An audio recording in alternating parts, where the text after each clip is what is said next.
That's tip of the iceberg. So anyway, Okay, well, tip of the iceberg for Night Lancer today. Well, tip of the iceberg for me as well. Let's face it, today there's weird things going on in the IT world or the tech world or the whatever world.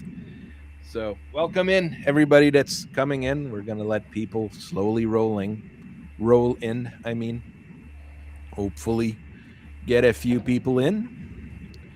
So, how are you today, Mr. Crab Tankerus? Doing pretty well. Went to a job fair, got Mhm. some numbers and emails.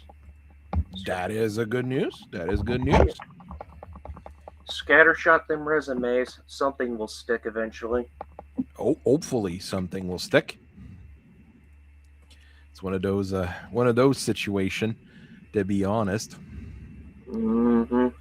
we believe in you, Crab. You got this. ah, just just how can I say this? Uh, d- don't worry if someone calls you about is the mattress you're selling firm or soft, and then you have to tell them you're calling the IT line for an airplane company. Then the woman was very confused. That was yesterday. That Oh, was yesterday. D- Depending on who calls me back, that might actually happen. There you go. Like, aerospace evidently is definitely hiring at the moment for like general anything and everything. It's not a bad thing. It's a usually a pretty good position. Eh, working in the aerospace industry. I mean, I'd build warships if I could. Working in space would probably be pretty difficult, though. But that's the best place to build those things that big. So there is that too. Eh,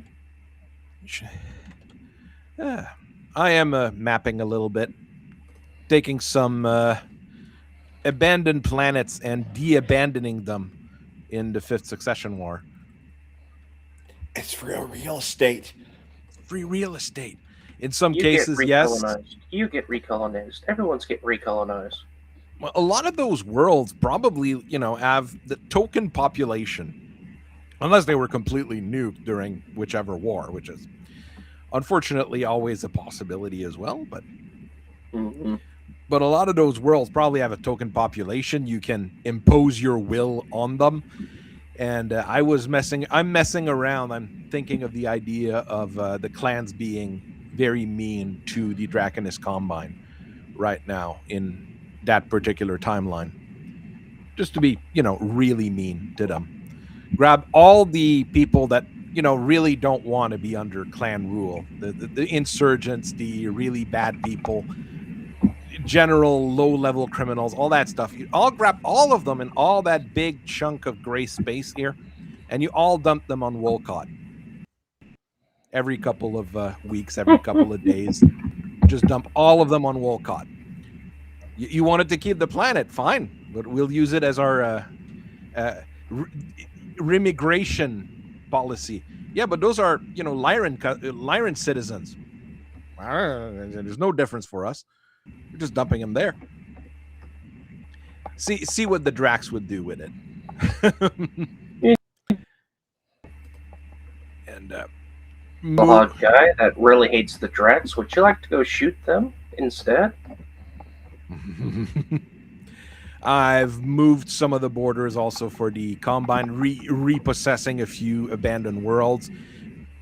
Not because they haven't moved the frontier. The frontiers really in the during the Fifth Succession War, so just getting them to move a bit.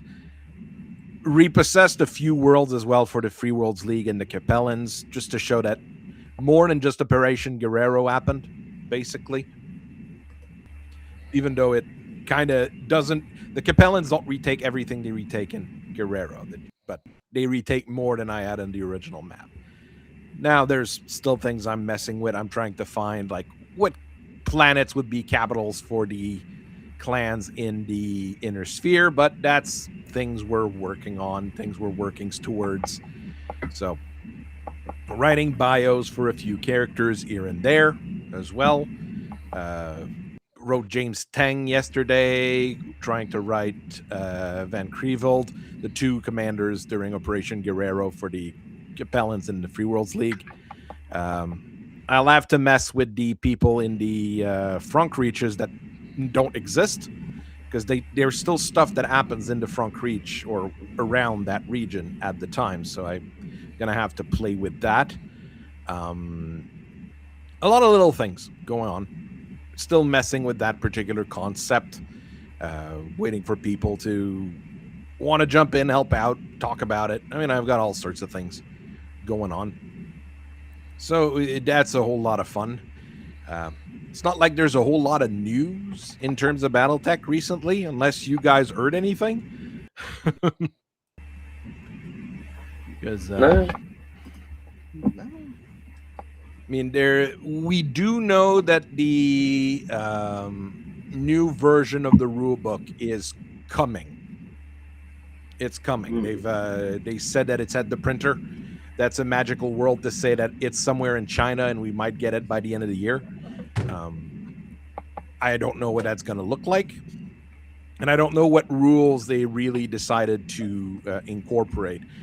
Honestly, it'd be nice of them to just, yeah, here's the new book, but here's the actual rules that's going to be in it. It'd just be nice to have them done like a rule annex. Yeah. Something for the regular fans to know, like, what's changing and what we need to worry about. Mm-hmm. Because I don't mind playing with the new rules for most of my games right now, but there's probably some people that would want a better idea of what we're really doing. There's new novels coming out still, and novellas and whatever, but they all seem to be pretty terrible, unfortunately. So not much we can do about that either. I mean, yeah, if they just hired better writing staff, we'd have so much fewer problems. I don't know if it's because good writers are expensive or because they don't want to hire the good writers. I really don't know. It's probably a mix of both. And a lot of good writers want to do their own stuff rather than work for IPs. But I'm sure, please work for IP for, a book a year, and we're going to pay you a decent amount. It would probably, get some people motivated to work. It's just like good writers, have an artful soul and aren't like that. How do I describe that? Mm-hmm. I mean, well, my thing is, like, say Mage Leader wanted to come out with a Battletech novel, and Mage Leader knows how to write, because I loved his Western. It was amazing. But if they would capture a larger portion of the Battletech market, say they don't even need to get rid of Brian Young at that point. They just don't put them in the same room together. I don't know how hard that is. But then you're selling books to a different demographic of the population. You're making money, God forbid, and then stuff happens. It just makes sense, and I don't know why they're doing it or not doing it. If only they just hired people based on their ability. What a concept. That is a novel concept for a lot of companies. I've had a few things pop up on my radar as I was working on things. Basically, like there's a bunch of initiatives in role playing and things like that going. Like, if you support, various politicians in the U.S., you should be banned and you should be shamed and kicked out. And they're still trying to do that. They're still going on about that, and I don't understand why. Same old story. Because one thing I don't understand about it is that during the 80s were very conservative, especially in the US with Reagan and stuff like that. It was a very conservative era. So we can't really discuss that era separately. It had its own soul, basically.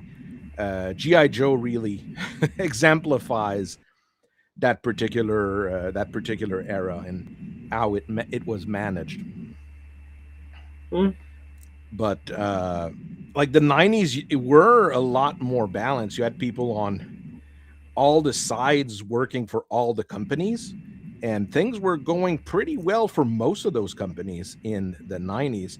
TSR had a hard time, but that was not because of their books or because of their politics. Really, it was really because it was mismanaged.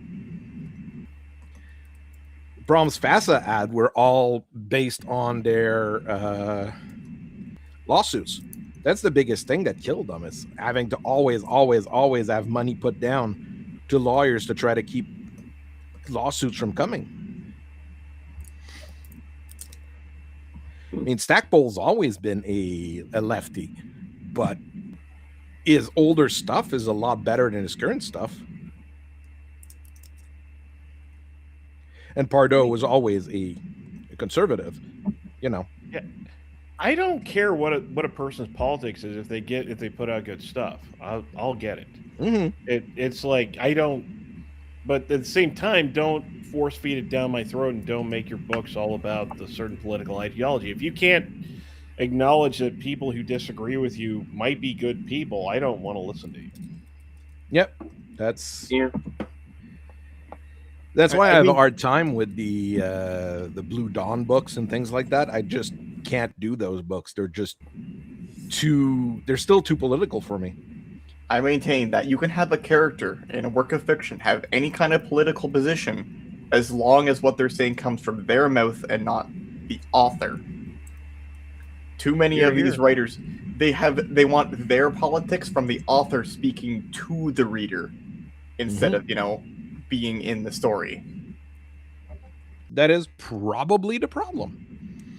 And that's a problem that people are starting to see and starting to discuss in fiction in general. Star Trek's the big one right now that people are discussing, because Star Trek has gotten so egregious that it's unwatchable. I mean, the only Star people Trek who watch was always political, but it was smart, right? Mm-hmm. There was an intelligence there. I cannot look at the modern Star Trek and say that there is an ounce of intelligence here. That's a very mean thing to say. It's entirely not even trying true. to be progressive. It's too stupid to do that. Mm-hmm. Mm-hmm. I make anyone who wants to write a Star Trek episode, make them embed themselves for a month on an actual Navy ship. Gene Roddenberry was a Navy guy.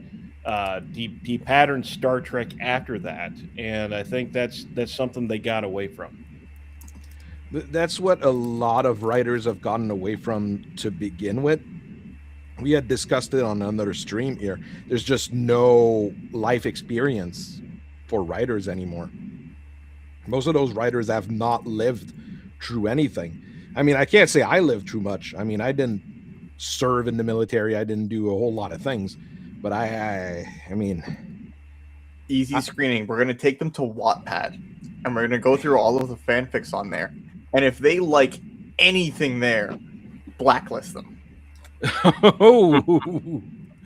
Oh, that is mean, but probably a way to look at things. And it's Tanky. Hello, Tanky. You thought I'd forget, but I didn't. No, you never forget. Except I'm terrible. I have very selective memory. So I'm thankful for my wife in many, many, many situations, because she remembers things and I don't. But does she remember why kids love Cinnamon Toast Crunch? Well, this week she did, because we bought a big thing of Cinnamon Toast Crunch at the Costco. So we did this week. Ooh, you got the industrial bag, boy.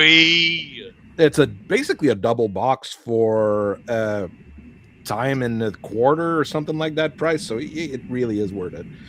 I would massacre. It wouldn't matter. I would massacre that box in 2 days. It would not last.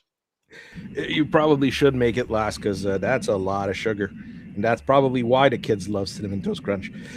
No, you fool. The reason the reason kids love Cinnamon Toast Crunch and adults is because it's the only cereal out there that you can immediately start eating on. It doesn't shred your upper palate or your gums like other cereals do, and still retains a slight crunchy consistency even when you get to the stuff that's been submerged in milk the whole time.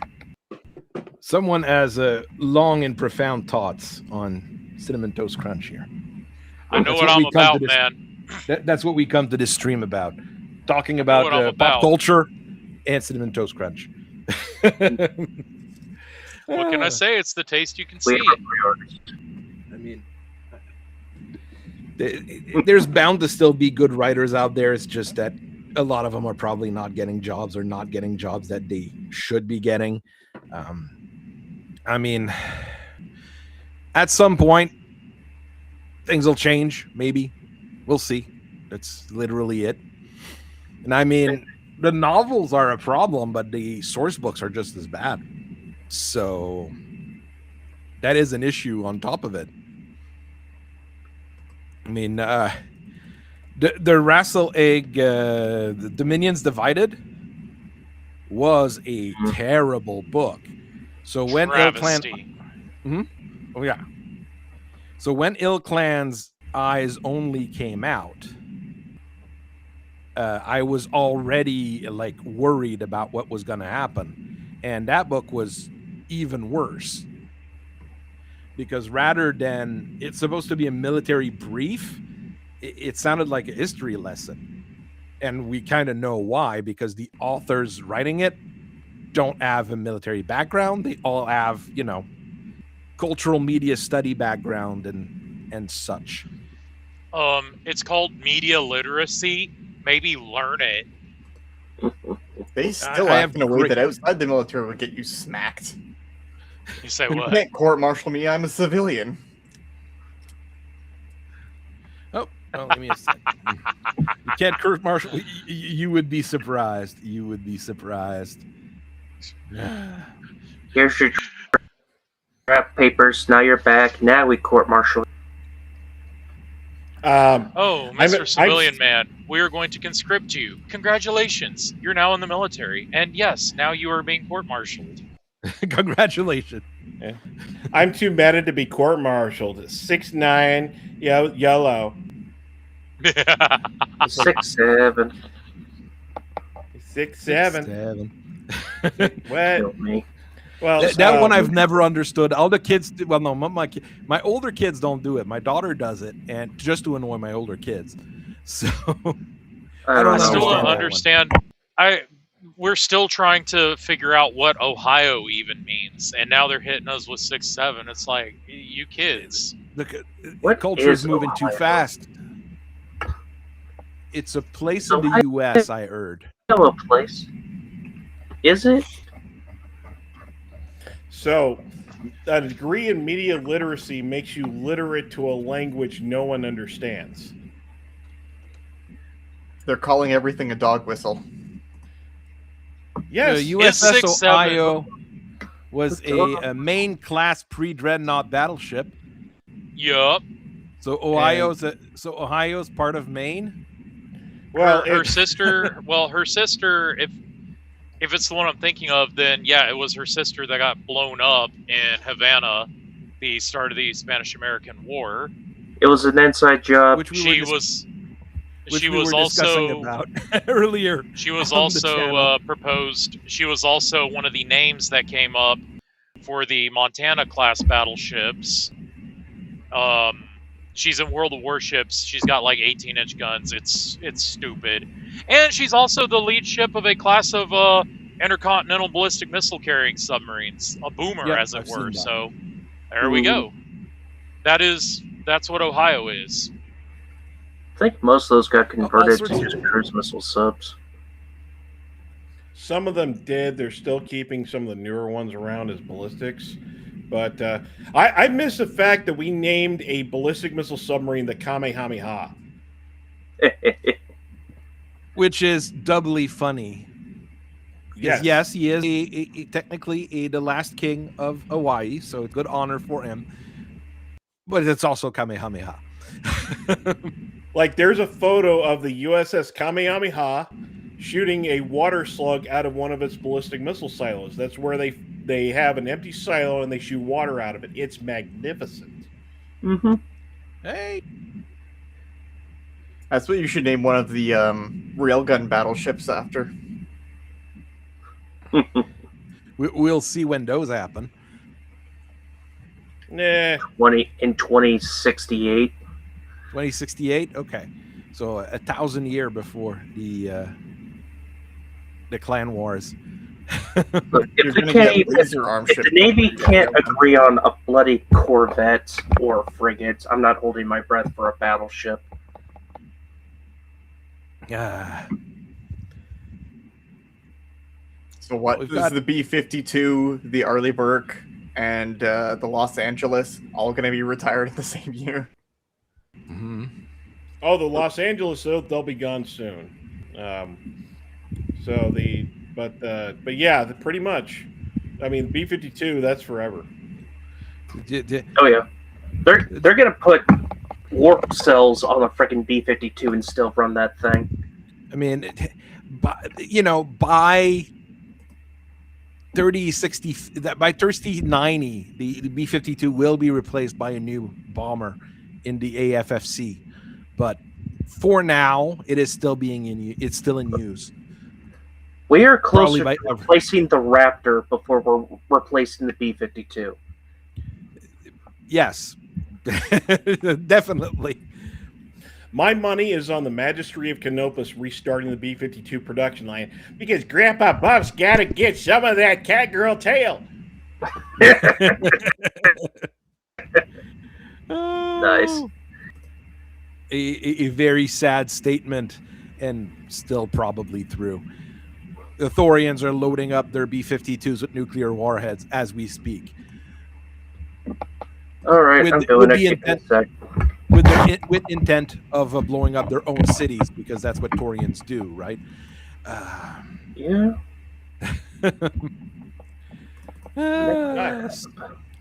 Taurians, the angry Mexicans. The Laotians are the hungry Mexicans. The Free Welts League is the greedy Mexicans. They're all Mexicans.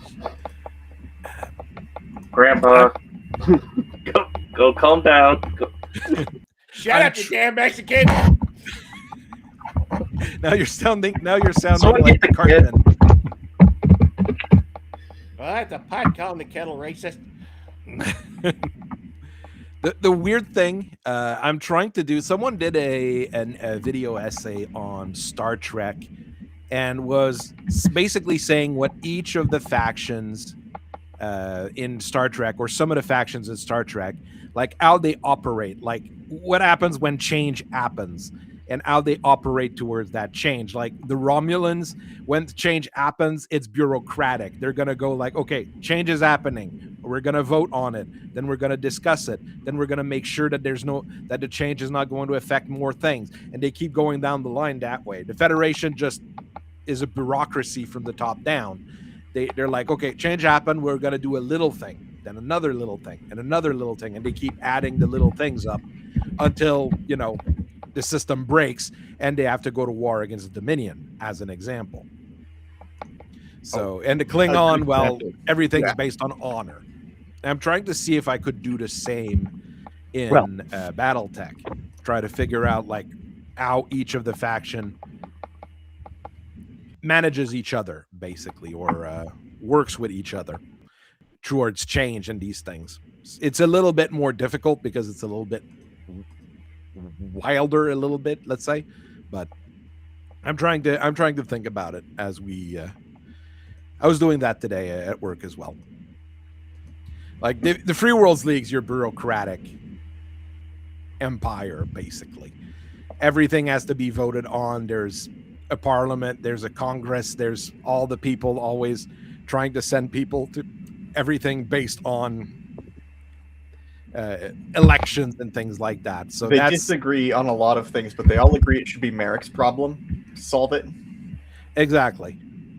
That is very true. There's our friend Star Colonel Lager. And I finally managed to work out how this all works.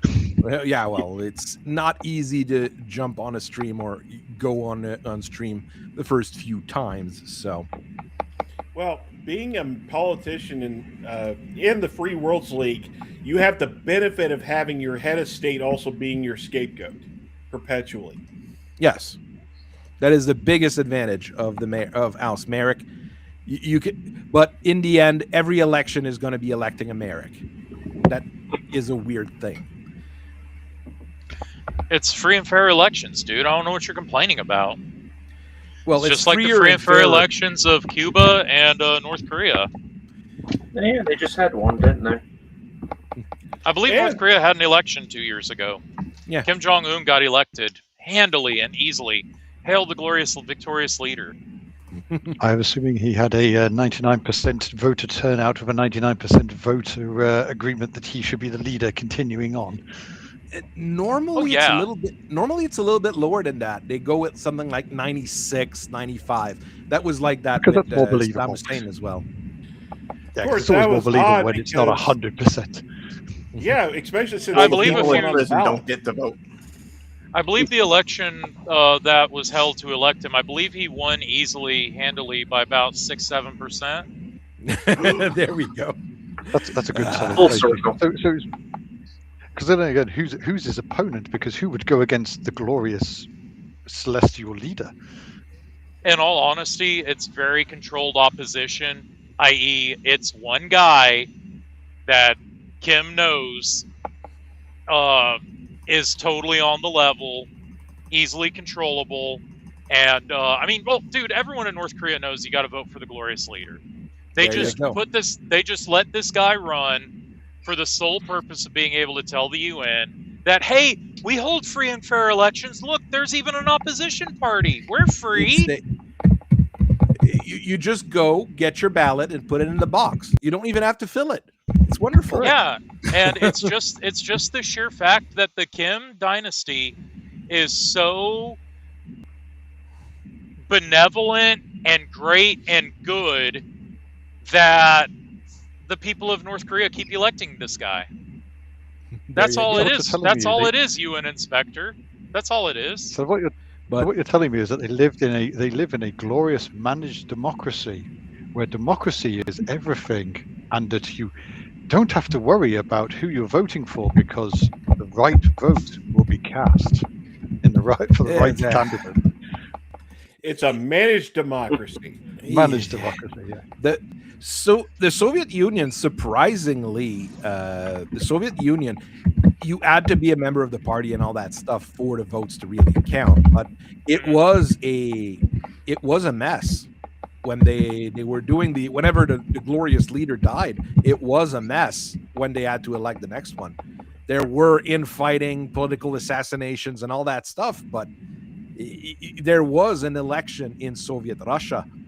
China was the same until Winnie the Pooh took power. Oh yeah, he's just made sure that he will be he will be leader for until he basically doesn't want to anymore. And the stream is demonetized now. You had to go there. With all the politics we've already talked about, we've already been demonetized. you just had to talk about the supreme leader of Canada. I know. Let's not go there.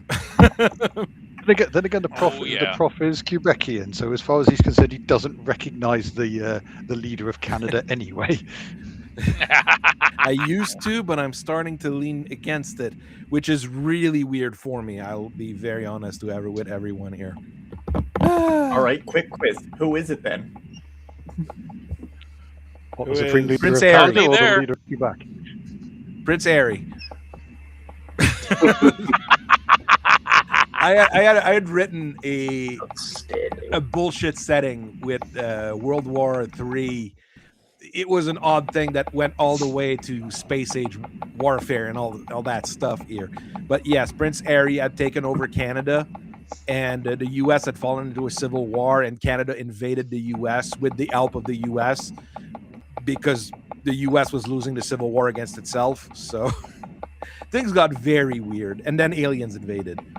But the aliens had forgotten one important thing, that the entire planet had been at war for 30 years. So when they landed, we were ready to fight. still.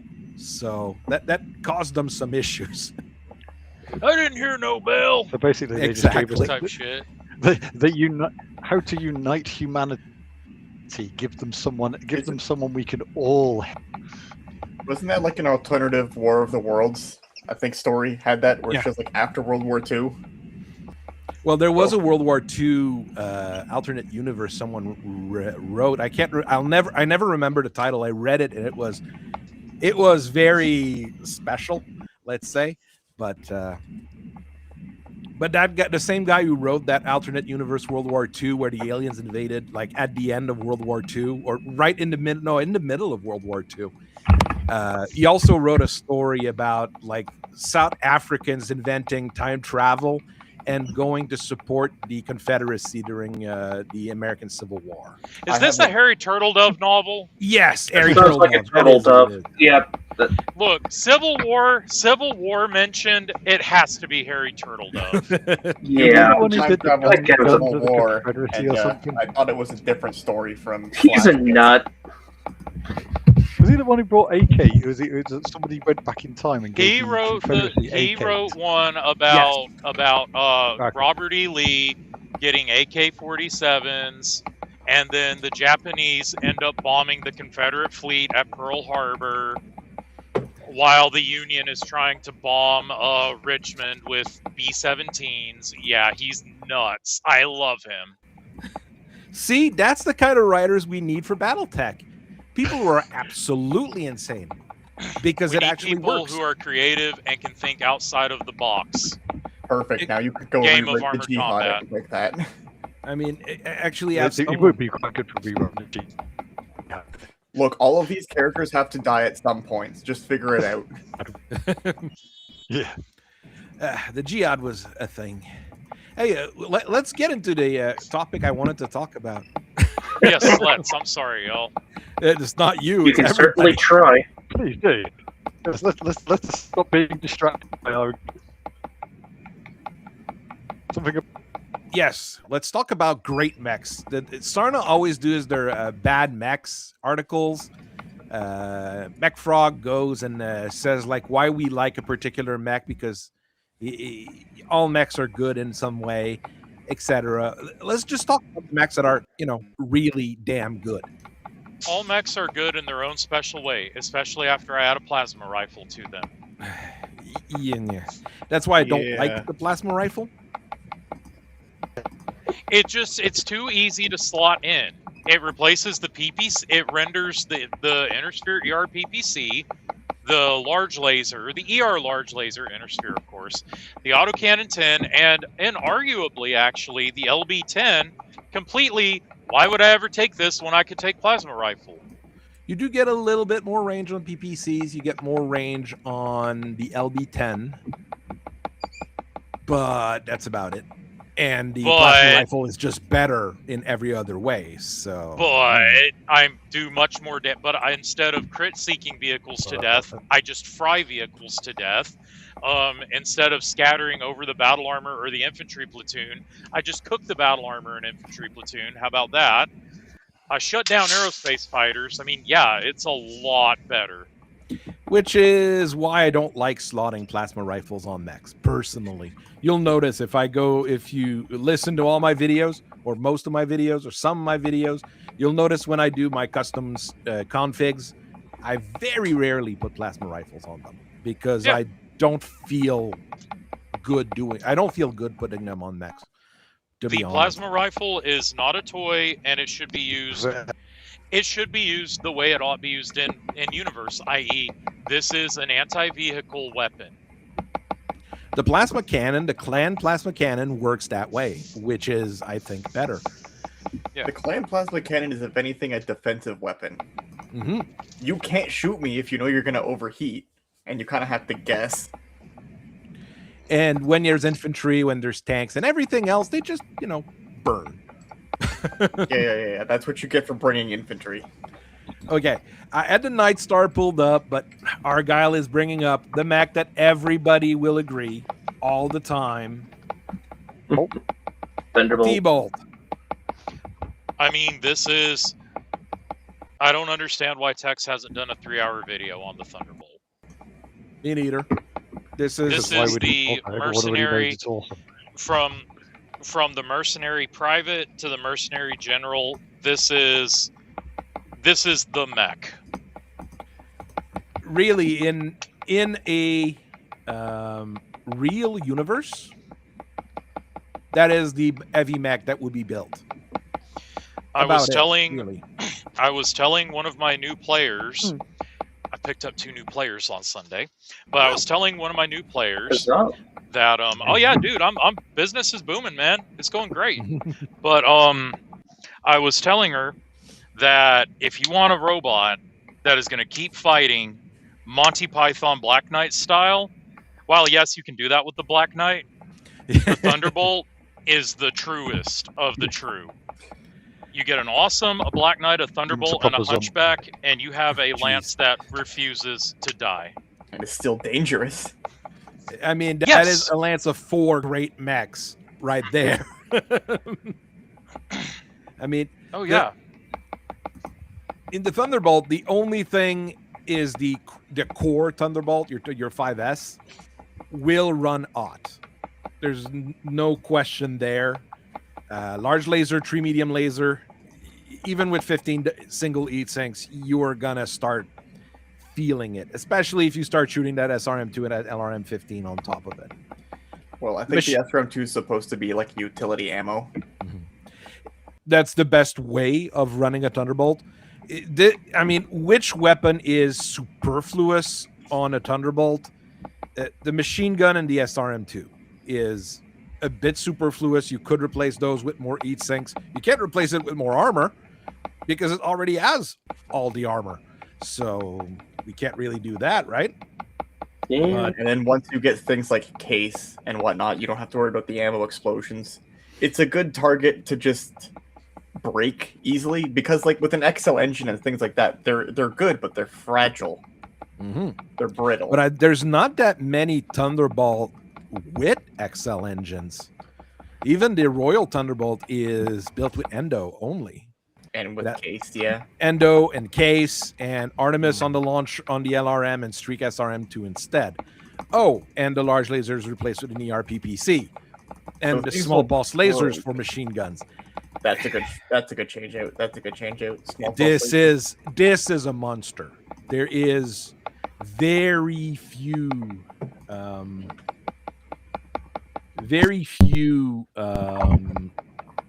mechs that I would think is not more aggressive, but a better swap here. I mean, the Royal Thunderbolt, like the Royal Archer and the Royal Warhammer, are strict upgrades to the original and what everybody should have started rebuilding once they had the technology.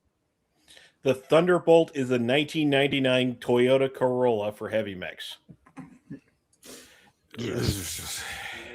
It is a Toyota Corolla, yes. I mean, if you want a little bit more heat management, the SB2 as a PPC instead of the ERPPC. So that's also good. I mean, Yes. it's the Royal nigh Thunderbolt- indestructible. It's got. I mean, it just keeps going.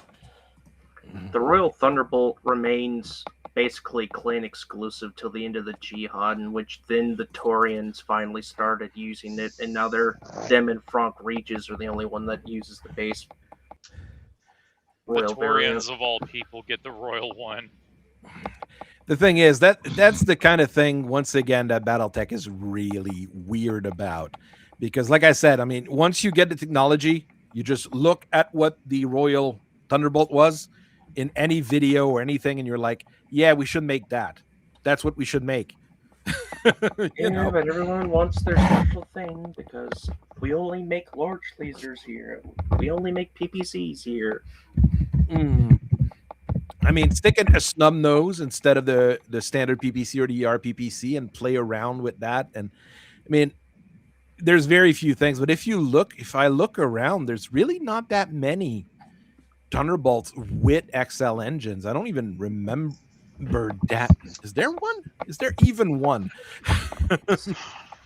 Okay, the 9T, The 9T as an XL engine, apparently.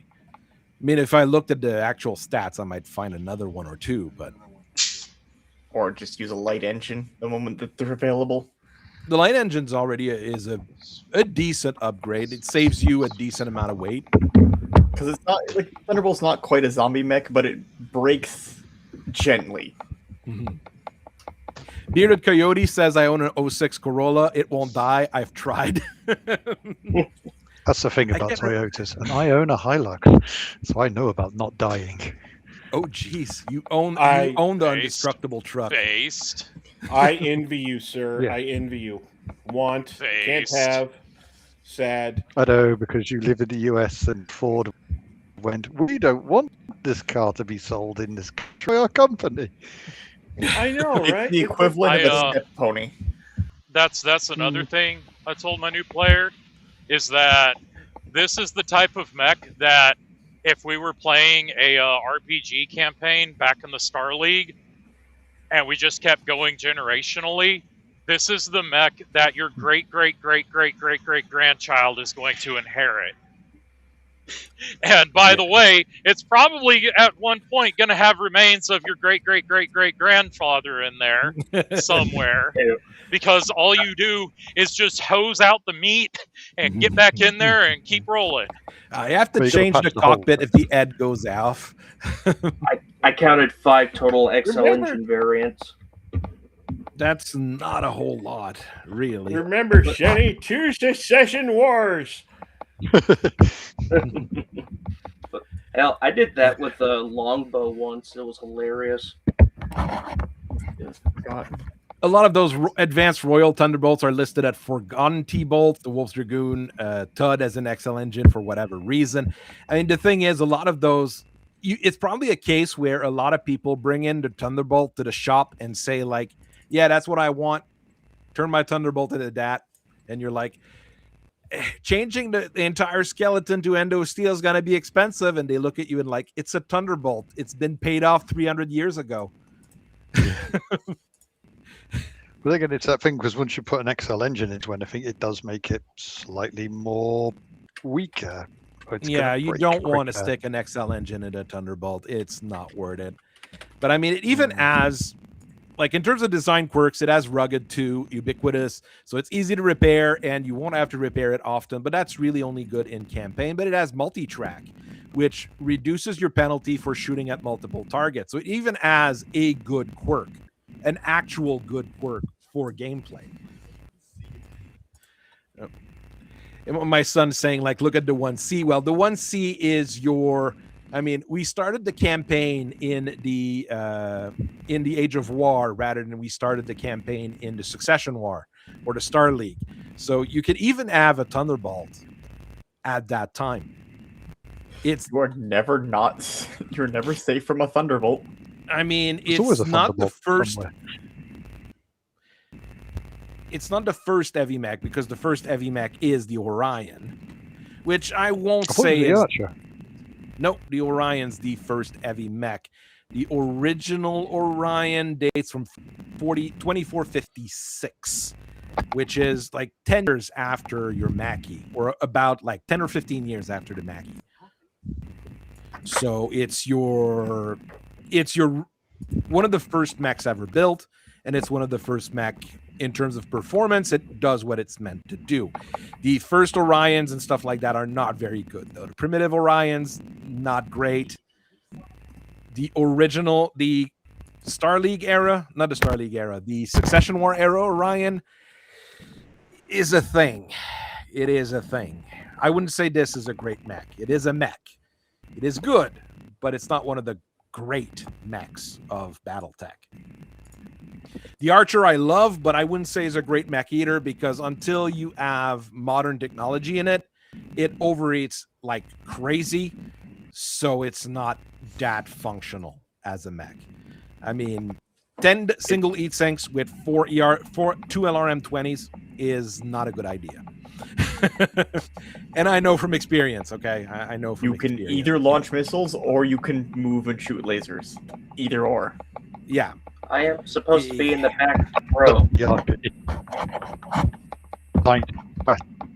The archer is a missile You're breaking up. pound away at things while it's a missile platform. You don't get in and fight unless You're breaking up close very to- bad here. We got none of that. Yeah. I got some of it, but Basically, archer missile platform. That's it. it's your internet, I think, that's having an issue here. I think it is. I am sorry. I mean, the archer can punch things, though, which makes it a good fire support machine because someone's going to be like, aha, I'll get in your minimum range of your LRMs. Okay, punch. And it works fairly well. That is also a thing that I've That's tried. the point with the battery of medium lasers. Mhm. Once you flip them around to be front-facing.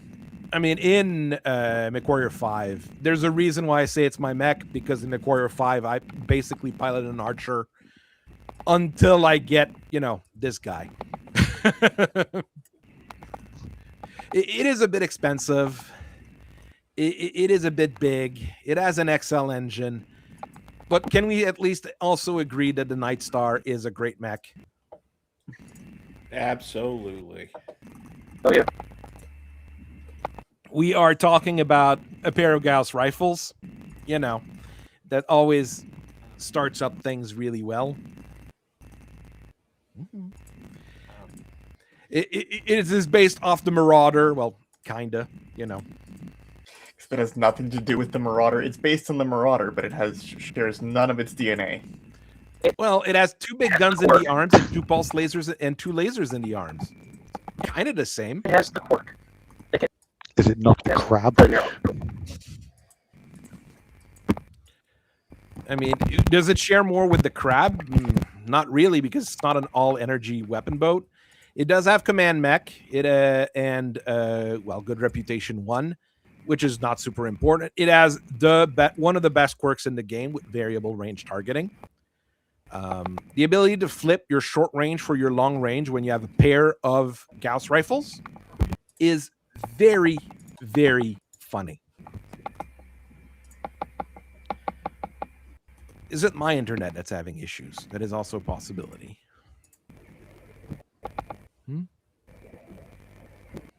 Can we blame Quebec Internet?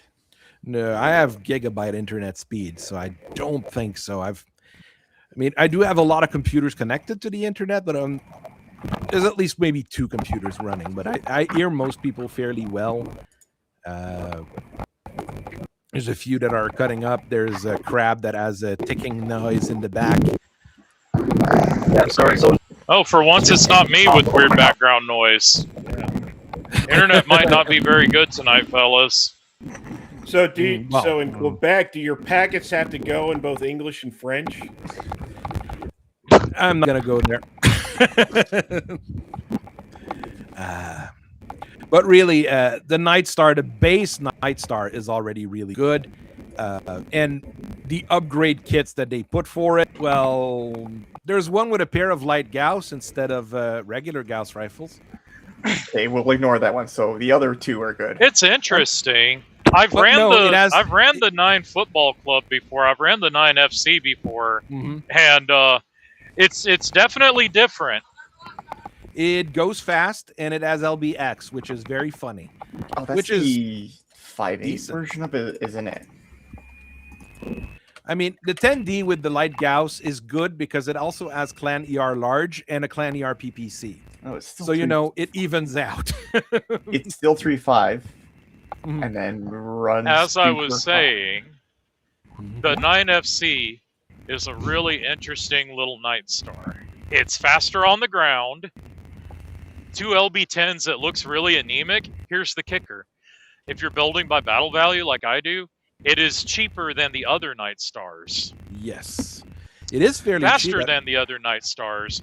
And 2 LB10s, call it 1 LB20 onto a tank, it can do something. Well, there's one with an Ultra 20 and an LB20, which is also very funny. I'll be very honest. It's the jumping I'm gonna be demolisher. Gonna be real with you, Chief. I look at the Hunchback 2C5, I think has that loadout. I look at the Demolisher 2 with that loadout, and I look at this and I go, hey, Let's pick one or the other. I mean, the Nightstar Brewbaker, and everybody's going to be like, okay, I'm going to take a Nightstar Brewbaker because 2 Clan Gauss, 3 Clan Large Pulse, and an Clan ER Small Laser. This is... Hi, I'm an Intersphere machine. Open it up. Clan Tech. It's weird why it's good, right? Yeah. I mean, you show up with the Brewbaker and you say, "Hi, I wanted to be an asshole today." I mean, you shouldn't be bringing this unless you are, Shelly Brewbaker. Yeah. I want to win the game Chili. today, whether you like it or not. I have decided that today I do not want to have friends anymore. I will bring the Brewbaker Nightstar. That or the Holt. The old as an Angel ECM, triple strength Myomer, and Clan Tech weapons because it's supposed to be silly. Jump jets is always fun as well. On an assault mech, jump jets can be very useful, especially on a sniper, because you're going to be able to move. That's maybe the one weakness of the standard Nightstar, but who cares? You get variable range targeting on a thing with 2 Gauss rifles and an ERPGC. It's actually oversynced. Strangely enough. But the thing is, there's no room in a Nightstar. I mean, if you start playing with a Nightstar and you look at what's inside, because of the Gauss rifles and the heat sinks and all this stuff packed into it, there's just no room for anything. You'd have to take out some of those heat sinks, especially if you want to run the triple strength Myomer. What were you cooking here, Holt? If you got Nightstar money, you got the money for the Clan Tech upgrade package. No. If you play by RPG rules, I think it's 5 times the cost, or 8 times. 8 times the cost. Especially considering, before 3080. Yeah, like 8 times the cost for most technology is just not good. For the most part, you aren't buying it; you're picking it up from dead clanners. So go fight the clans, and then tell me how well that goes. Pick up the stuff, and rather than stick it in your mech, bring it back and sell it. Losers don't get salvage. Challenge accepted. Yes. No, losers don't get salvage. You get salvaged, and not you don't get salvage. You know what I mean. Buy a Nightstar, pay clan prices for IS Tech. Ugh. Joke's on them. I was a salvage. It came with a bracelet. Oh yeah, with good reputation, so they're going to charge you more for it. They're not selling you this thing. You're going to have to either find it out of a cache, in which case, you're opening blind boxes. It's opening a blind box when you get cash. It might be a Nightstar. It's a Nightstar. It's a Nightstar. It's a Bombardier. Shit. It's another Phoenix Hawk. Yay! It's another Phoenix Shadow Hawk. Hawk. Phoenix Hawk. Common. And another stinger. And another stinger. Another stinger. Making the Battletech gotcha game. A Thorn. Yay! I got a Thorn. It's a super rare. Yeah, but it's shit. Oh, I got it. That would be fun. It's super rare for a reason. Phoenix Hawk solid for 45 tons for 6.9. The regular straight up Phoenix Hawk, the Phoenix Hawk 1, I am not sold on because it's another thing that runs hot. Yes, the Nightstar is also made by GM, so you know it's, well, no, you don't know its quality. It's GM, but you know. Get another one. This one's quality isn't good. Get another one. You're gonna have Phoenix Hawks. The Phoenix Hawk is great in its role and things like that. The one I like is the 1D. Take out the machine guns, add 2 heat-sinks. I think it works fine if you do that. I preferred my Phoenix Hawks as 1D Phoenix Hawks. We'll go with that. Here's your fast grading, and it has more armor than the other 6.9 mech, the Chameleon. It is decently armored. It's very fast. It doesn't have too much firepower, but it has enough to be a threat. The one, like I said, the big problem is that it runs hot, Once you get some fancy bits in it, it gets a little bit better. Obviously. It might be too advanced, but the Wraith, I've heard, is being restricted in some tournaments. The Wraith, okay. Very restricted in There's tournaments. Oop, doesn't exist. The Wraith Any doesn't pulse exist. laser boats are getting limited. It's a pulse laser boat, but it also goes 7-11-7. But it's also an inner sphere pulse laser boat. It's the fact that it has such a high movement rate is what's really getting it. Because normally it'd be like, oh, inner sphere large pulse laser, we don't care. But with that, they're like, oh wow, it's actually got the movement to get up there and use it. Yeah, ban it. And it's going to jump behind you to shoot them. In Big Mac campaigns, the Phoenix Hawk does do great as a leader of a recon scout lance. That's what they're meant to do, anyways. Yeah, heavy scout, destroyer. Yeah, medium scout, heavy scout's the charger. This thing's a missile, though.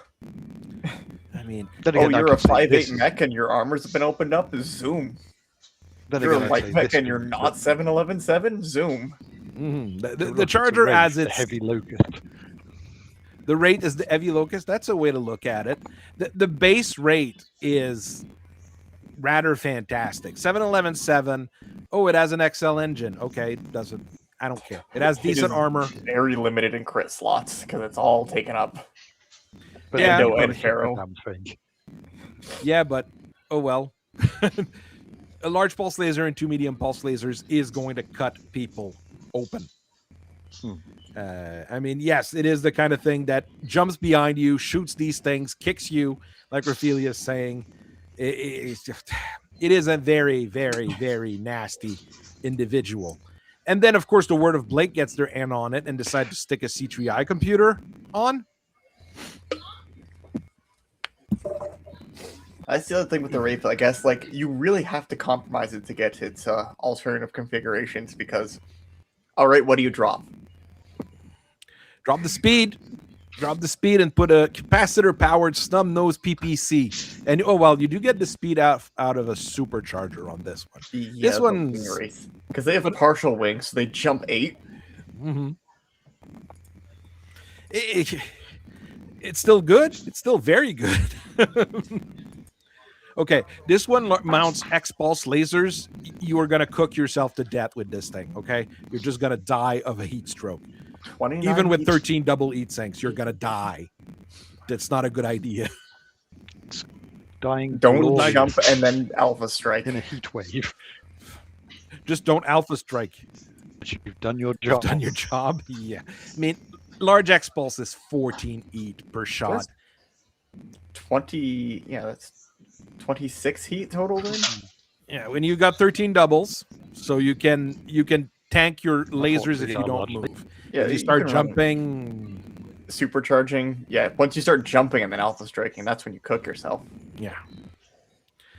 The Det Commando one with stealth armor and a Clan ERPPC, and I have no idea how the House Liao keeps sourcing clan parts because they've got no friends in the clans and they've got no factories that build clan gear. This would have been very expensive for them to acquire, but it's for like a Death Commando assassin.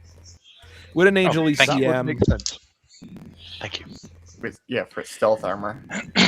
Y'all tell me why I just placed my order for fat fried American food, and I am order number 666. The devil Not today, Satan. Remind me when I get back to my truck to do a full inspection on it to make sure that everything is fine. Hang on, let me go light a candle with a picture of Jesus on it. Please. You guys know that you don't have to shoot every weapon every turn? Where's the fun in that? You're not my supervisor. How can I die gloriously unless I alpha strike constantly? You are a true planner. I am a grown-ass man, and if I want to face roll the controls, let me. Clan Seafox sells heavy to Liao. I am not even sure about that. And once they start fighting the Star League, the new Star League, the third Star League, however you want to call it, those sales would stop like almost instantly. So I'm not sure they're... But I mean, everybody sells. The Clancy Fox sells to everyone, so it's a weird thing. Dark Cast maybe. So Yeah. this was already you're going through a black market and getting like an 8 times markup for anything. There's the Pocahontas, which has clan gear on it, so that's why it's well. I don't Made like for it a as much. movie. I don't like it as much because it has ER weapons instead of pulse lasers. I prefer pulse lasers on my Wraith. I was going to say, But- I still think Def Commando. If it's Def Commando, then it means it's a strike mech. That's it's there to kill something and run away. So Interestingly it's enough, numbers of them. up until Ilclan era, as far as the mech factory rats are concerned, or mech factory availability is concerned, there's a lot of Wraith variants that the DCMS gets from the time of its introduction until the Ilclan era. Okay, no, there is one problem with the Wraith. It was originally built by Curtis Miltech, which is a company that made water purifiers, and then they went out of business because of nuclear explosions. You know, But they made the greatest mech design ever, the Yeoman. they also made the Yeoman. Jesus. Walking LRMs. This is I not can't one wait of the to. big ones. I can't wait to introduce my new people to some of the sillier mechs in the lore.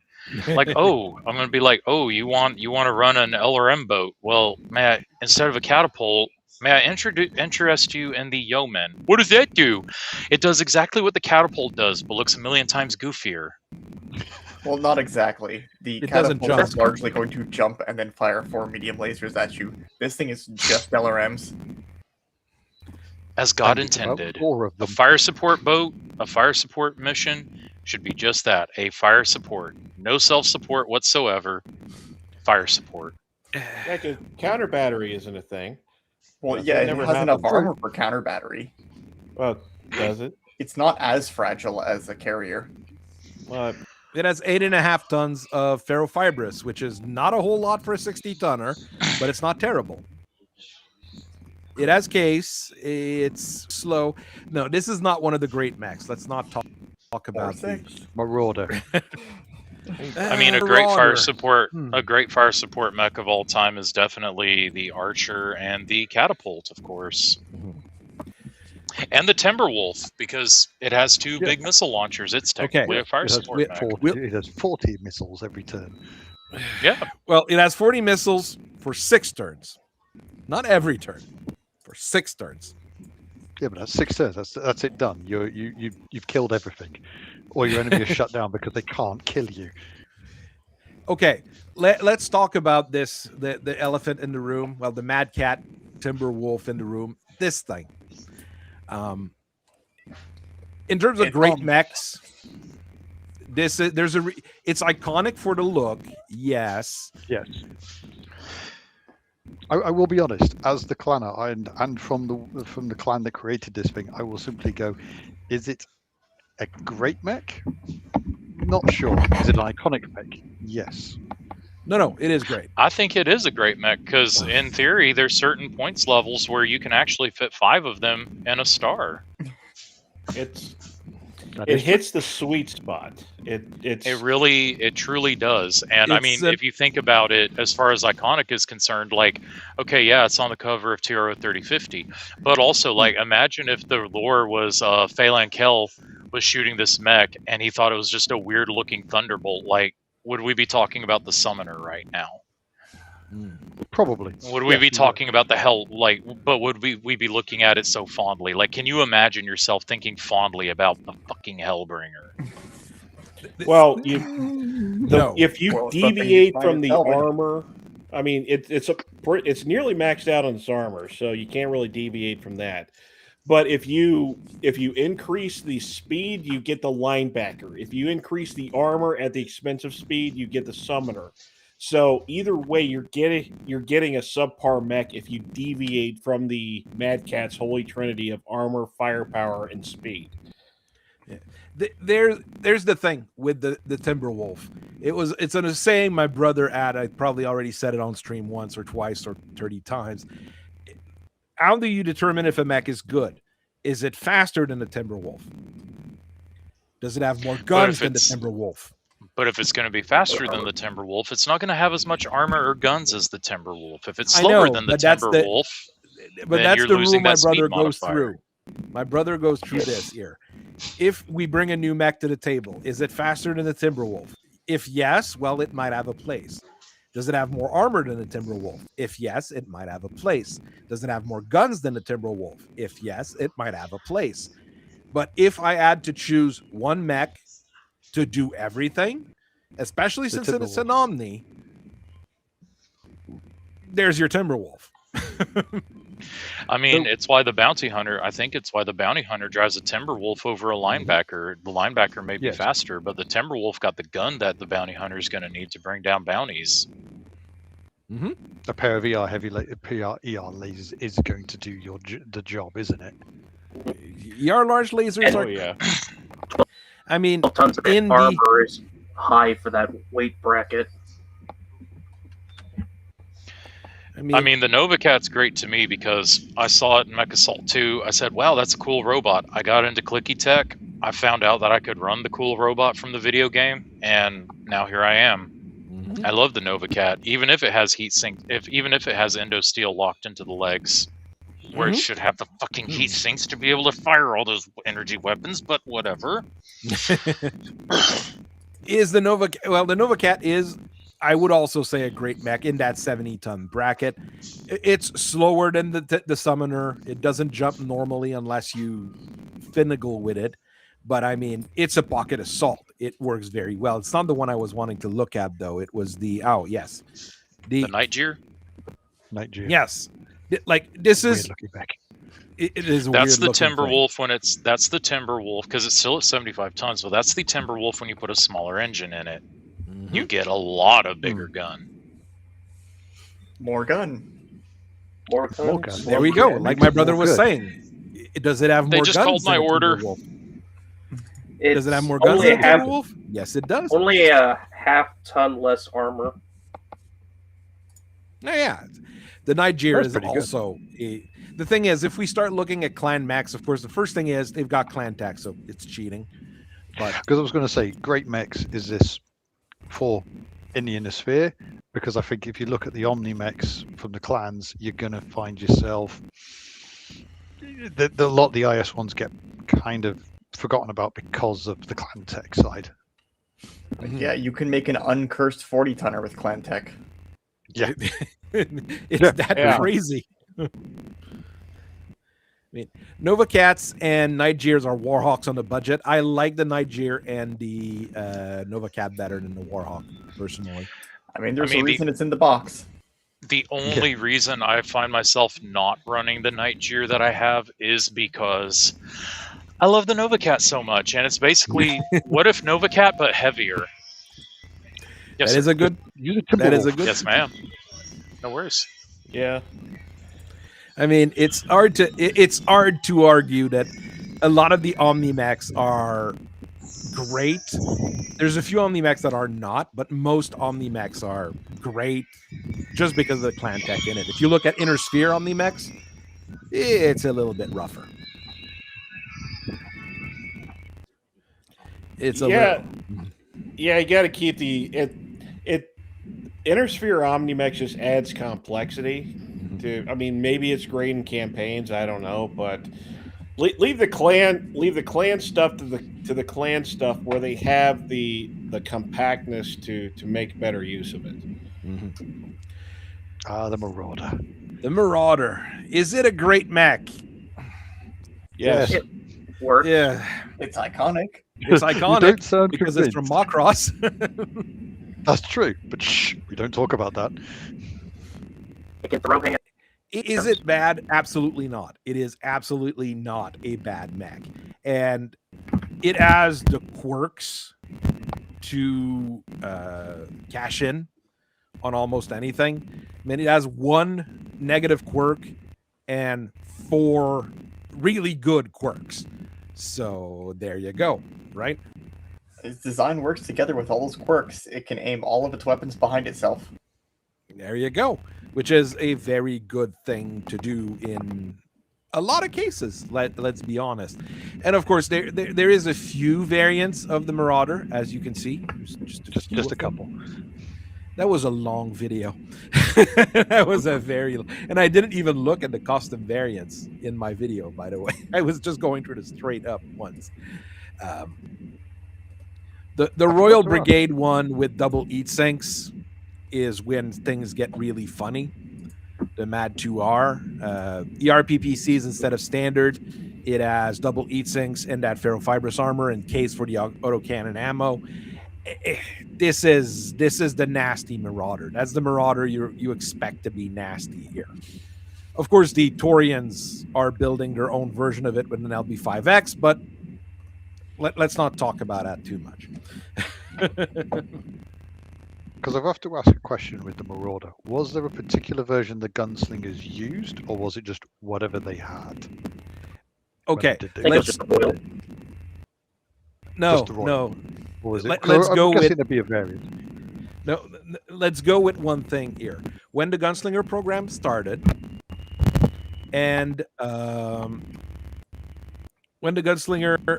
started, they were taking whatever Marauder they had. So much so that they are to start building this thing for commanders because they didn't have enough Marauders for the gunslingers and the people that wanted them. So they had to start building the shootist to replace the Marauder or to supplement their number of Marauders that they had. Yeah, because The Marauder was shootist the is command mech. the shootist is also a fantastic mech in its category. In this case, though, it is also a command mech. It can't shoot all its weapon in the back, though. Okay, there is that. But then again, if your commander is on his own, something's gone wrong.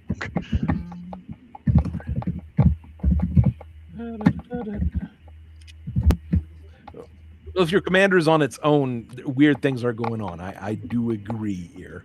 Not sure. Tanky's saying that he's not in. I see him blinking on the screen. That's weird. The 2R would be the one that the gunslingers would use after 2760. The MAD 1R is the original Marauder, the one that was built, at the start here. So you got ferrofibrous, you got case, but you still have single eat sinks for some reason.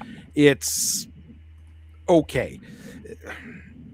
The problem with the Marauder is, once again, you have to manage your eat quite a bit on the basic Marauder. But once you got double eat sinks and those bitches, things get very, very nasty very, very quickly.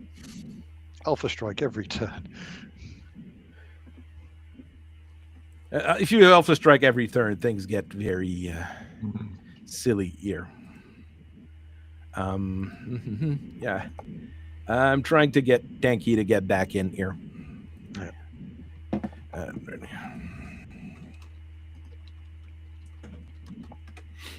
All right, let's stink. No, not stink. There's very few variants of the Marauder that I don't think are good, though. Sometimes people say that the armor in the legs is a little bit thin. Yo, fool! I was flashing my camera on and off to let you know you had me muted. I figured you did because I was walking out of the store and the service tech truck was there and he was blasting 80s whatever music and I was like, okay. Marauders rock. There's also a gothic version of the Marauder. One of the better looking mech of that box. Just saying. True. That is true, but still, it's gothic. There you go. Dual cockpit variants, remove an eat sink to add a dual cockpit. That makes sense. I mean, the Omni variant. The bounty hunter piloted one for a good chunk of his life. So, I think the Marauder does fit the trick. And, there's a few mechs that were designed from the Marauder like the Bandersnatch, the Dragonfire, the Maelstrom, the Marauder 2C, the Marauder 2, the Nightstar, the Rakshasa, and it's still missing a few here because I'd add the Falconer to the list as well, etc. Dude, etc. Falconer's a truly good mech. But real quick, what is actually the lore on the Bounty Hunter's Marauder versus the Warhammer? He stole He from stole it from Natasha. Natasha Korinsky. Okay, so he stole the Marauder from Natasha. Yes, and she replaced her lost Marauder with a Warhammer. Ah, That may or may not have actually been a Warhammer C before we knew that was a thing. I mean, honestly, I'm pretty sure the Dragoon at the start of the time the Dragoons were in the Inner Sphere, a lot of them were running C gear. And then those things got wrecked and they had to start replacing them with Inner Sphere parts because they couldn't just, go pick Use clan clan gear out of a stash anymore. And that would explain why guys like Jamie Wolf were so goddamn awesome in their archers, because if you've got an archer with double heat sinks and clan LRM 20s with no minimum range, things are going to be very different when someone tries to get into your face and try to fight you. he's really good at shooting those LRMs up close. He seems to always hit and never has problems. Almost too good, actually. Well, I would It's say like a he's few got some times kind of ammo. technology from beyond the stars. Don't be ridiculous. There is no such things. Well, I don't know, man. He did rock up with a couple of literal warships. warships. Like, what Yeah. mercenary unit has warships? Well, they never Well, showed up, the really? warships that they had. The warships that they had, they only showed them up after 3050. That's true. Can Can you you imagine how cushy a post? Can you imagine how cushy a posting that would have been in the Wolf Dragoons? I'm in the Wolf Dragoons Navy. What do? I just hang out here in the periphery, make sure the ship don't fall apart. Just hanging out. I ain't gotta do shit. I drink I coffee. still get paid. Oh, I drink a lot. I drink coffee, and I get. Honestly, it would be the perfect job for my character as a space trucker. I just hang out. You go on resupply jobs for the Wolf's Dragoon every once in a while. Every once in a while, I take a small craft over to a jump ship, and I jump in, resupply them. Actually, it would. No, that would actually be kind of an important job. Like, That would be an hey, important job. we need 60 tons. We need like 600 tons of clan LRM ammo. We need 400 tons of clan autocannon ammo, and bring a couple of those endo steel frames for the Jamie's Archer with you. If you don't do 18 light years in a day, you got soft hands. They just hand you a shopping list and say, "Hey, go find this."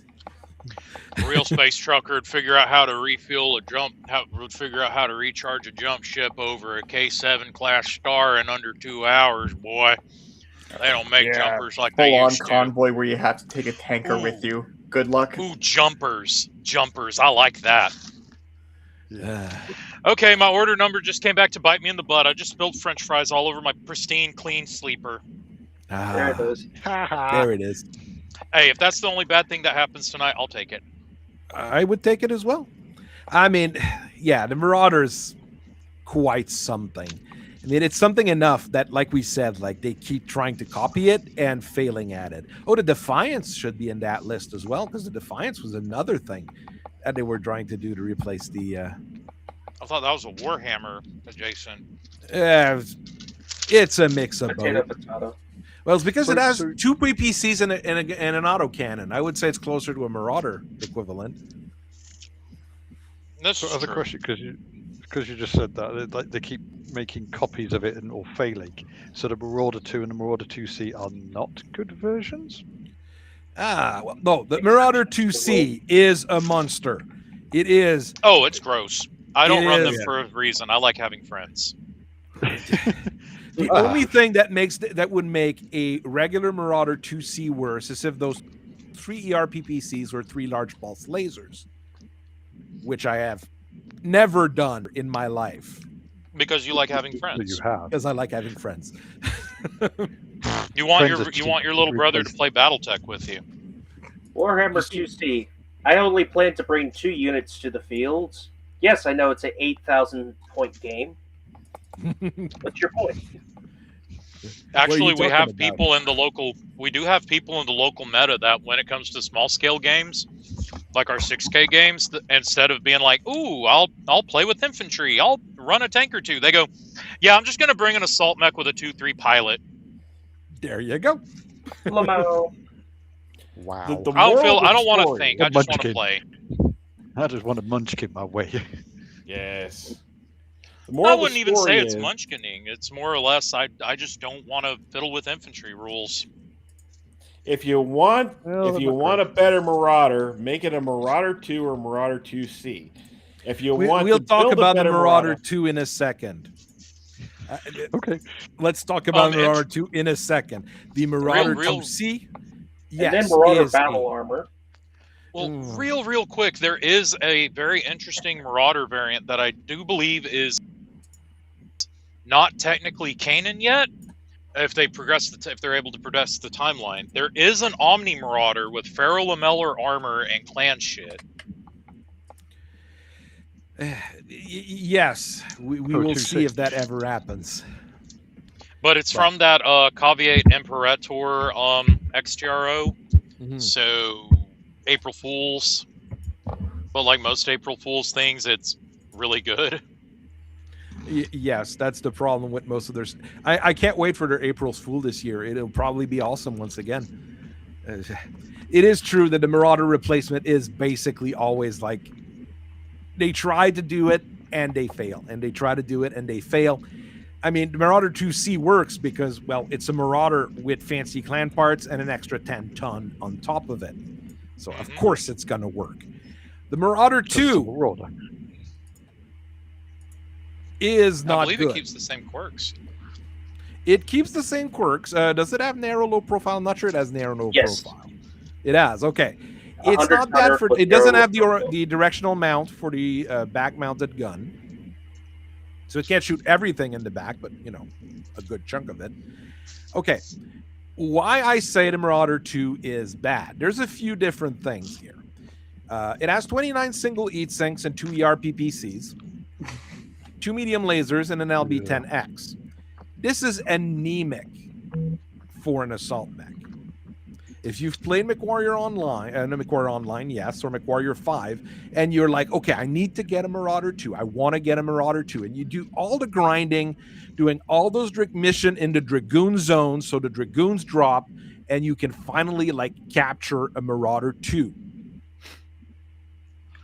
You get it, and you're like, yeah, but I've got a King Crab that's better.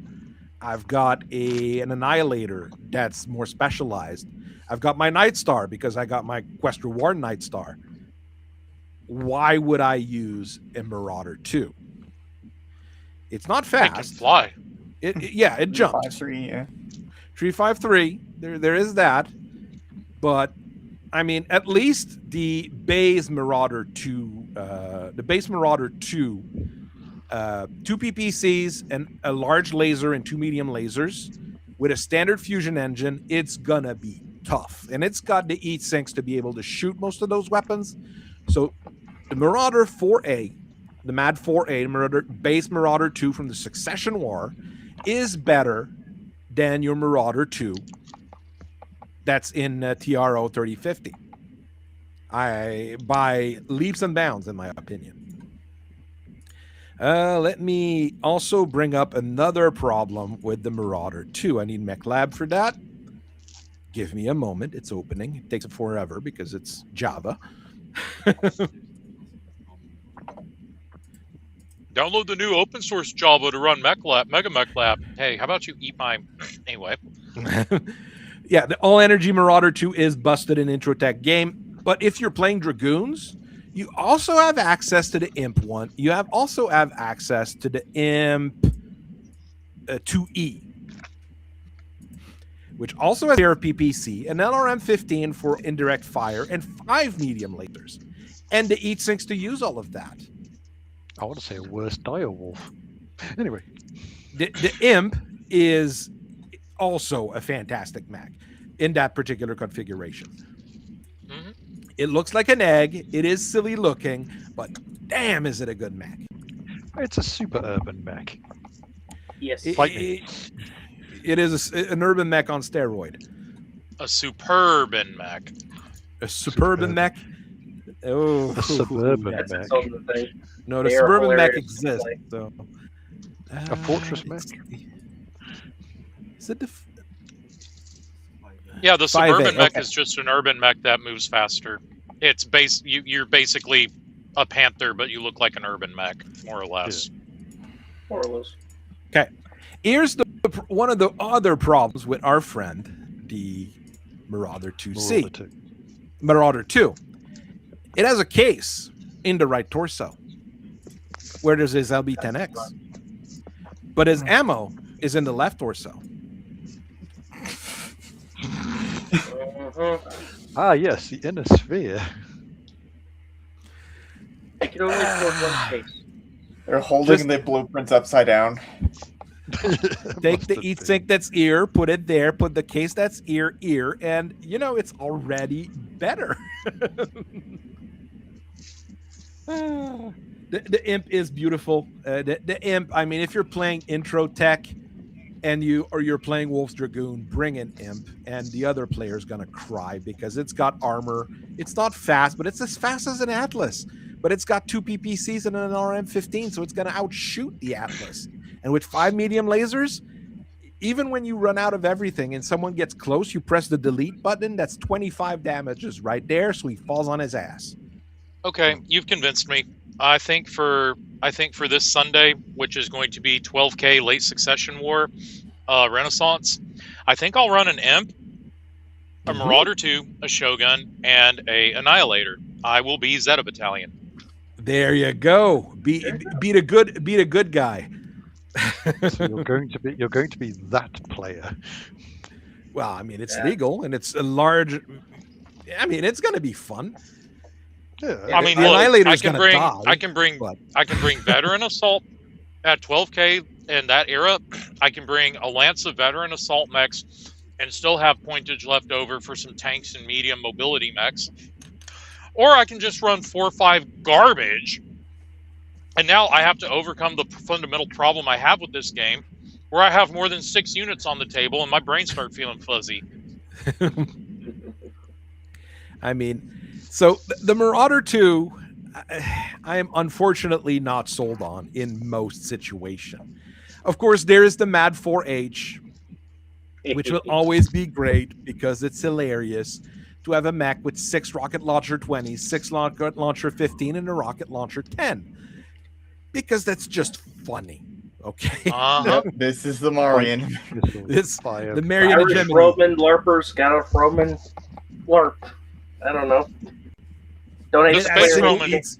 It has single impressed eat the sinks, Romans so can those even afford- ERPPCs are going to cook you alive. It's The Well, Space you fire Romans all are of the here. rockets first. How do you know the Space Romans are here? Well, their Marauder 2 just went up in a big old light bulb, and we know we didn't shoot it, so it's still alive. But now it's only firing back with the firepower of a Warhammer-ish. Yeah, How that's do how we you know the say, Marians are here. damn it, in Latin with an Irish accent? very carefully. very carefully, yes. I mean, no, what happens is the Mad 4H walked up to our dropship, pressed a button. We no longer have a dropship.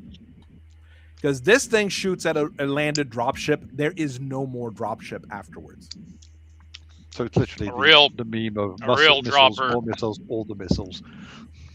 Yeah. A real dropper. If you were a real dropper like me, boy, and a Marauder 4H walked up and unloaded on your dropship, you'd be able to get that thing off planet, but you got soft hands, boy. Okay. Yes, Marauder 2C, but not the Marauder 2C, the Marauder 2C. You know what I mean. Okay, this one is nasty with a 400 XL with a speed of 64 kilometers. With a 400 XL, an endo steel chassis, ferrofibrous, all this stuff. 2 clan ER PPCs, 2 clan large lasers, okay, ER mediums, and a clan LB10X. Okay, this thing here is a monster. But once Strangely again, filled it with falls clan into tech. that particular category of, it has clan tech. So of course it's better. Battletech make Battletech good makes tech, everything better. Yeah. but the original art, though, The original Yeah, art I've s- for the it- Marauder 2 is like it's the people wonderful. the people at Macross probably were like, yeah. But I The mean, what original Ironwind metals models of those, there's a guy I used to play with, and that he loved playing Marauders because those were his first mechs, and they had the big old fins on the side and all that. I'm trying to find the. That's the Glog, standard, good old Glog battle pod. But what I'm trying to find is the Glog Lamb. You know, I know it exists. I can't remember what it's called or what where I could find it. There is a version of the Officer Battle Pod from. I know what you're talking about. It's got like a big old fuel thruster and rocket pack on its No, back. that's a different one. That's the booster version, which you use to move around. There's the one with Ans and the twin cannons on the top for the Zentradi. This one is also cool and could be doable in Battletech. We added hand actuators to it. That's the one you're talking about with the booster. That's what you use to get in between planets with your battle pod. So you go to the planet with it, you drop the back, and you land with your battle pod. Okay, there's the thing in the back also has tons of missile, but that's Robotech and Macross. There's tons of missiles on everything. Yeah, they just I can't find it. because it makes sense. Damn it. Because there is a Veritech version of like a transformable version of the Officer Battle Pod, but I can't find it right now. I'd have to go dig on MHQ or something because it's like in one of those. It's like on Gundam, it's in one of those side story manga thingamabob. I thought the Stone Rhino looks like that mech or that battle pod. See you later, The dual crab. guns on the road. Yep. Later, crabs. Dual guns on top, and then the arms and everything. That makes me think the Stone Rhino. Well, but the Stone Rhino is the monster Batroid and stuff. If you think about it, maybe the RimWorld's designers and Krupp looked at the Marauder and said, well, if Stefan wants a 110-ton mech, why don't we base it off of the Marauder? It's really good. They build the Matar. I mean, this is technically it sucks. Yeah, this is technically okay, what the Stone Rhino is based off. Let's face it here. And this is where Battletech's lack of power scaling, like in Warhammer, comes into play. Because this is, I mean, these things are terrible in Robotech, by the way. They're super slow. They've got tons of gun, but they're super slow. I mean, everything moves super fast, so it's not going to do the trick. It's basically just a walking turret. But, the Stone Rhino then. But no, the Stone Rhino is, I mean, the problem with the Stone Rhino is because they went stupid and gave it tons of really terrible perks. Like, okay, weekend armor, I'm okay with. Oversized is bad, but you can play with. This is what really kills it, is the poor performance. Like, it has too many negative traits for the positives that it has. But outside of that, you get 2 large pulse lasers, 2 Gauss rifle on a standard engine mech with almost maxed out armor. It is a great mech. And an emotional support small pulse laser. Well, it does have a emotional support small pulse laser that was massive in the original art, because that's the small pulse laser in the original art, by the way. Those are large pulse lasers, and this is your small pulse laser. Its biggest folly is being 1 BV too high for a 3000 BV game. Yes. You have to put a 5.5 pilot in.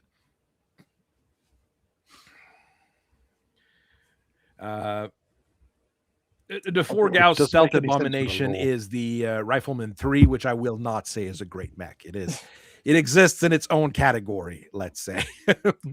I mean, the Stone Rhino, also look at the cost of it. 10 million C-bill for a clan assault mech?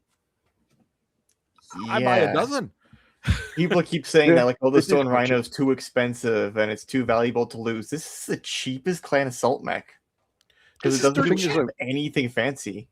Because I would say the Direwolf is far more expensive, though I would say that because in lore, the Stone Rhino is this mythical, we have it, but we're not allowed to use it sort of battle mech for the clans, so it doesn't Yeah, get Which used. makes no sense. You have other 100-ton assault mechs.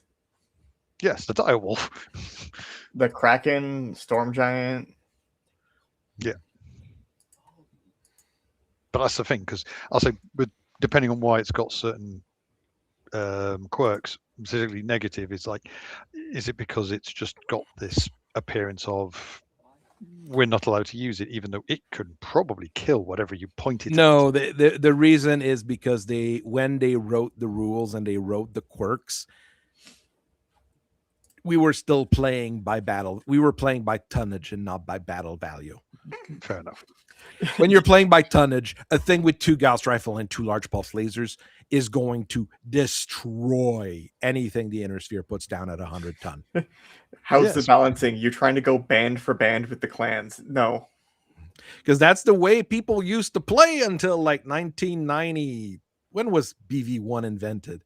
Like 1994, 1996. I mean, it's a late invention, mid-90s. BV. That's why rules like Zellbringen exist. Because Yep. it assumes the Yeah. clan player is otherwise just going to dog walk you.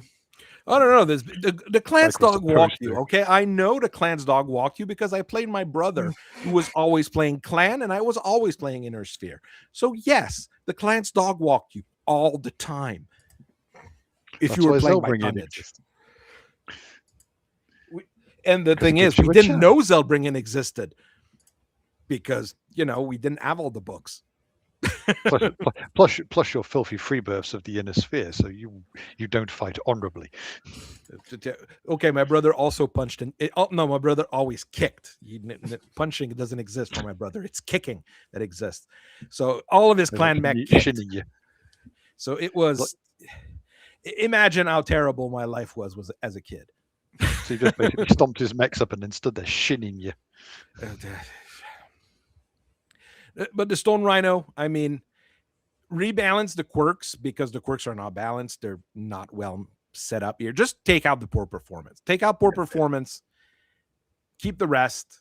And this thing goes from a very good mech to a truly fantastic one. Awesome. Then it's on par with like the Scythia. Yeah. I mean, and some of the silly Billy mechs like this here. Raphelia says 1998 for BV. So that's Late like 90s. 14 years of people getting killed by the clans. No, not. You had 6 years of just playing Inner Sphere at first. So 8 years of getting killed by the clans nonstop before they realized that, hey, there might be a better way than playing tonnage. And yeah. But this is, I mean, in the clan mechs, this is a good one. But I mean, we already talked very often about like a bunch of the 2Cs. Most of the 2C mechs are fantastic. So, Clantech is there's another great mech. Maybe not the original one, the Wolf 1A with single heat sinks.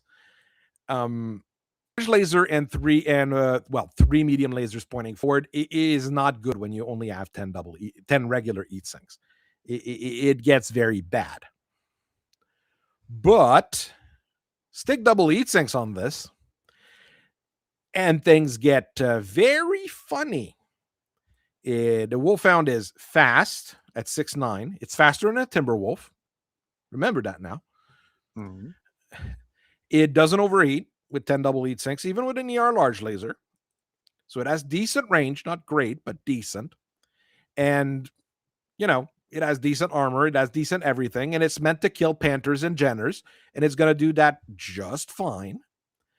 And if it fights a Vindicator, it has a chance of winning. It has a good chance of winning against a Vindicator, I would say, actually. But it is a scout hunter. That's its job. It's a scout killer. It's a trooper. Honestly, with everything that it has, the only thing it's missing, it doesn't have any anti-infantry weapons. That's the biggest problem of the Wolfhound. If I wanted to make it a, let's say a But what are you true, sacrificing to make it do that? yeah, the rear-facing medium laser, I replace it with a machine gun that I stick on the other arm. Okay. You're not going to shoot that rear-facing fight. That's the only weird bit on it anyways. There's decent number of configuration which removed it to add a heatsink already. But I mean, take that out, add a machine gun here, and it's a almost, well, not a perfect trooper, but it's a all-purpose light trooper. It can fire at range. It has good armor, maxed out. It's fast at 6'9", fast for an inner sphere mech in this category. It doesn't overeat too much. It's hard to beat. It's really hard to beat for a light mech. Perfect for hunting a wolf trap. Perfect for hunting a wolf trap, which is meant to hunt it. I'm going to cry again. Okay, Argyle's saying a small pulse laser when available, and small pulse lasers would be available at that time. Or a flamer, if you're really mean about it. I mean, energy would be better on a Wolfhound just to keep it in the same thing. I mean, strip out that medium laser, put a small pulse laser in the other arm. Very, very hard to beat. Small pulse lasers, and now we have our discount Wraith. No, because it doesn't have full pulse laser. And to go full pulse laser wouldn't work on a Wolfhound because you have no room. You'd have to stick an XL engine in. Don't think it's worth it. I mean, if you stick Pharaoh on, which is always, as I keep saying, easy to do, you save only half a ton. So it's not really worth it. But here's the thing: even if you add Pharaoh, is it an? Oh, I want to efficiently built mech, as in it uses everything it's got, and what it's got does make it good. That's the thing. That extra half ton wouldn't change anything on the Wolfhound. There's one with light Pharaohs, which I have no idea how much bonus armor that is. I've never been impressed by the Wolfhound. I get it. I respect it, but no, the Wolfhound is really good. It is a really good mech. Having played with the Wolfhound very, very often for reasons of it was one of the mech that can actually fight a clan mech and have a chance of winning. Mm-hmm. It is a good mech. There's a few things that I would swap. Either that rear-facing medium laser has to move forward because, rear-facing reasons, obviously. Or, like I said, swap that medium laser for a small pulse laser in the arm or a machine gun in the arm to kill infantry. It just makes it a little bit more polyvalent if you do that. There's no point in sticking ferrofibrous on it. If you stick endo steel on, you save a ton and a half. A ton and a half you can probably play with at least. Ton and a half. I can stick. It almost sounds like you're making a Phoenix Hawk light. Yeah. Yes. Could stick three, or you could stick 3 jump jets on. Where are you going to put that? If you're going to build a Phoenix, if you're going to make a Phoenix Hawk light, where's the T-Simp at? Oh God! In the right arm. That thing. Oh God! That thing is disgusting. With not in terms of it's awesome. Hawk light too. So. Phoenix Hawk L. And in Clicky Tech, it was awesome. Why, yes, I will shut your mech down for a turn so I can beat up on it or not have to worry about it. In Battletech, why, yes, I will blow myself up because why not? Because I paid for the privilege. That's why. I mean, the Wolfhound is what you lose on the Wolfhound versus the Phoenix Hawk is you lose the jump jets. Like, it's not a bad trade-off. But the Phoenix Hawk Light, no, this thing looks like shit. Let's start with that, okay? Leave it alone. No, I'm not leaving it looks alone. like Starscream. Like the Ed is cool. I'm perfectly fine with like the Ed, but the arm assemblies are terrible. The legs are way too blocky. Like it looks like the Ed and the torsos is fine. Like this section here, I'm good with. Replace everything else. I'll tell you It's this it's much: the Starscream. artwork looks better than the Dark Age Mini. The artwork right there looks 10 times better than the Mini. So if that tells you anything, Looks like because they've you're done a already combine. hating on the artwork as it is. Don't look at the Dark Age Mini. Look at the Dark Age Mini down there. Did the It's not Draconis on this. It's Combine not on just try the to on Sarna. remake the That- Panther? That should tell you. It's so bad. It's not even on Sarna. That's dreadful. Now that's a big boy right there. I won't say it's great, but that the Hello, the I art am a for it- Phoenix Hawk. I too am a the Phoenix original Hawk. art I'm for it. bigger. The original art. Now for that's it. some cool. artwork right there, son. That's properly cool. Listen, all the Victor Entertainment art is just so great. I mean, When FASA the- doesn't want to keep using them. Didn't want to keep using them because they were terrified of getting sued again. But look, when FASA and FanPro and Catalyst, okay, look, when the line developers and line holders seek out of house work, one of two things happens. One, you get something that is absolute drivel and dog shit. Hi, Brian Young. Heard you had a new book come out. Good luck with that, buddy. Or two, you get Victor Industries here that said, oh, a giant robot game like Evangelion or Gundam, right? Well, not really, but kind of. Hey, say no more, fam. We got you. Boom! Phoenix Hawk 2C artwork. Boom! The Yep. Shadowhawk 2C artwork. the Shadowhawk 2C it looks too transformery for me, but it also looks. It's because of poses. The pause that word. It's dynamic. Poses. The poses are Please dynamic. pull up. Rather than Please show- almost all the other mech art, especially at Yeah, the time, Oh, God, yeah. was like this is a Shadowhawk Project 3. Or They did their best with Project Phoenix. They were trying to avoid the lawsuit. Hey, do the Rifleman 2C and the Marauder 2C's artwork as well, man. Those things are bit. You know what? no, the The Rifleman Locust 2C 2C. Archer, the Rifleman 2C art is like, I'm coming to get you, boy. It's a That That's what you face is see. just like That's what you see at the that's what you see at the stoplight on Crenshaw Avenue in Southern California, son. Give me all your money. And And then I'm a you realize- cyberpunk. and then you realize it's a Rifleman 2C2 with 4 Ultra AC2s, and you're like, I'm fine. See you later, bud. I don't think If I it's will. that- Later. Yeah, if it's that one, you can say that. If it's the original Rifleman 2C with 4 large pulse lasers, Hey man, chill out. Ow, You are ow, dead. Ow, ow, ow. Okay, do the Marauder 2C artwork because that shit was bitching. It does look like something out of Evangelion. no, the Marauder 2C artwork is clearly. I mean, it's Macross inspired, but it looks It looks like a green lobster. that is going to kill you. Mm-hmm. I mean, but speaking of good That's mechs, a great Mac. the Rifleman 2C, it really depends on the config because some of them are good, some of them are less good, but the original one is terrifying.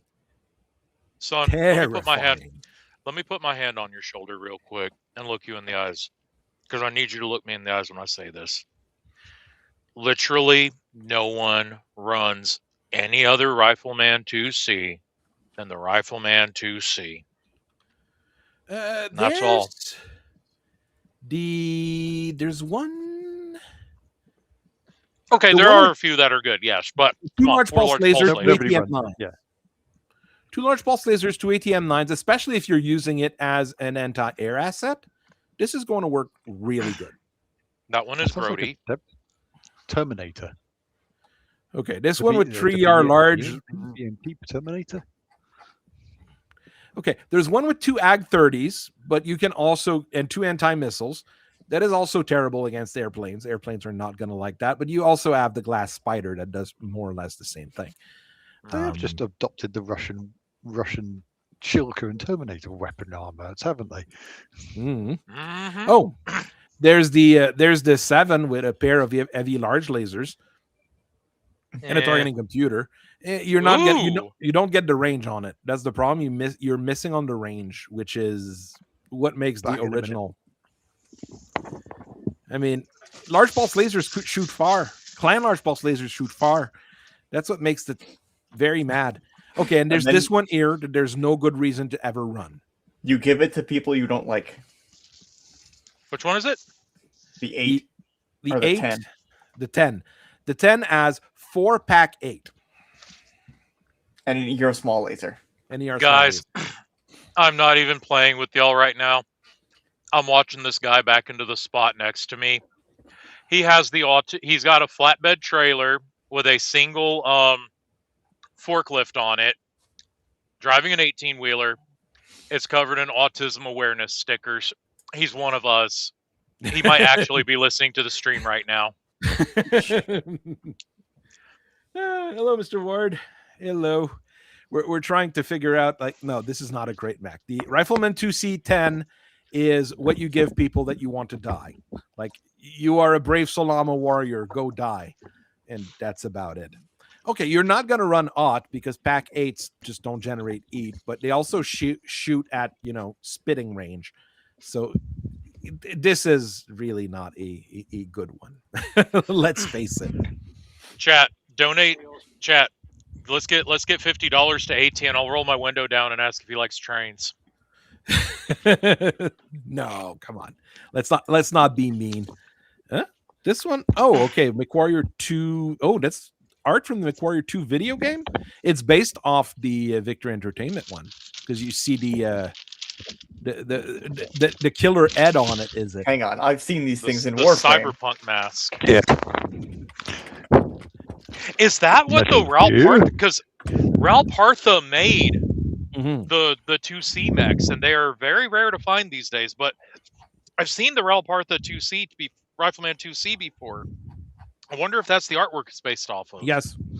The original Ralph Barnum miniatures were directly based off DTRO books, so it kind of worked, Hang on, I've seen these Sorry, things I didn't do before. some running around.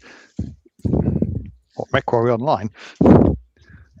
Sweet. Give me enough time, and I will make a tequila rifleman that will come out before Bandai makes a premium tequila Gundam. Stefan Amaris Yeah. actually did that. Yeah, Morris did that. I have seen it in person. I can't wait to get to the era where we can run Tequila Man 2C. The Warhammer 2C art from MechWarrior 2 is from Robot Jocks. Do they have it? Yeah, they have it. It is bulky. The Warhammer 2C too. The Warhammer 2C is also quite a monster. As opposed to the regular Warhammer. I'm gonna get 8 from saying that here, but Maybe The they regular sold Warhammer- 2C2 into the Inner Sphere to stop them from making new Warhammers. Oh, dude, the Warhammer 2C2 is a great... Well, the Warhammer 2C is also a great mech.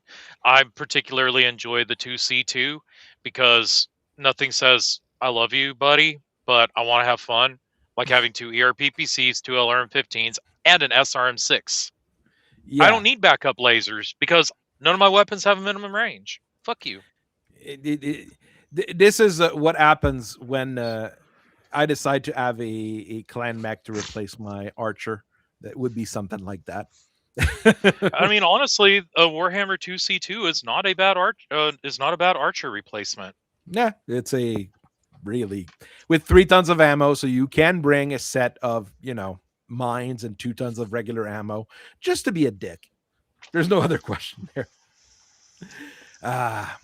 Don't talk shit about the Warhammer. What I'm gonna say about the Warhammer, is it a good mech? Yes, it is.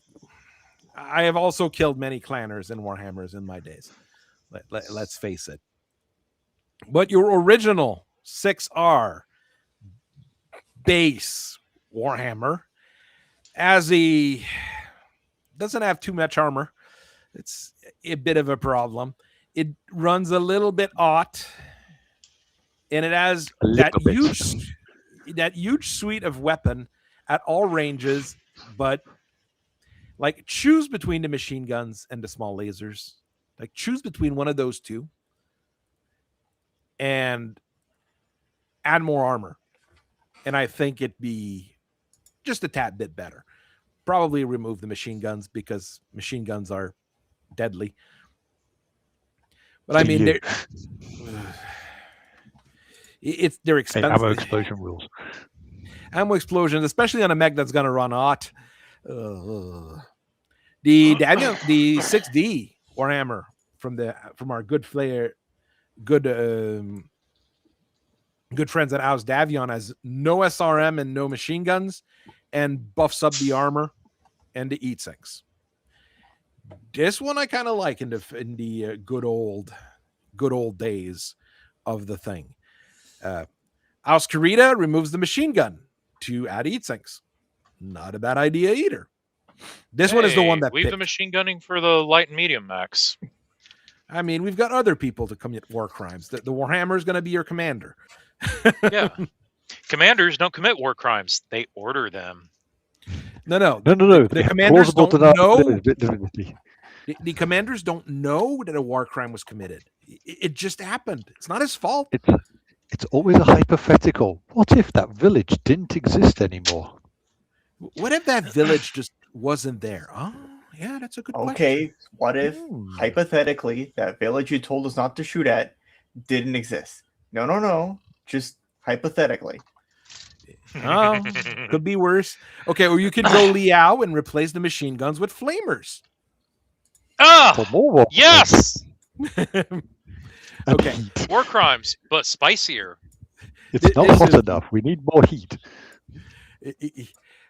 But of course, once you want to look at like the really good Warhammer, there's no question to be asked. The Royal Warhammer is probably one of the best mechs ever made. No questions asked there. 10 tons of ferrofibrous is enough. It's more than enough. Double eat sinks to not cook yourself to death. An SRM with Artemis. Machine guns that actually work. What else do you have? Small lasers are still there. Medium lasers are still there. Machine guns are still there. The PPCs are still there. You could replace those with ER PPCs if you want to, die. But I mean, this here is I would think the ultimate Warhammer. Because every other version that they made after that tried to finagle with it, and I'm not sure they work.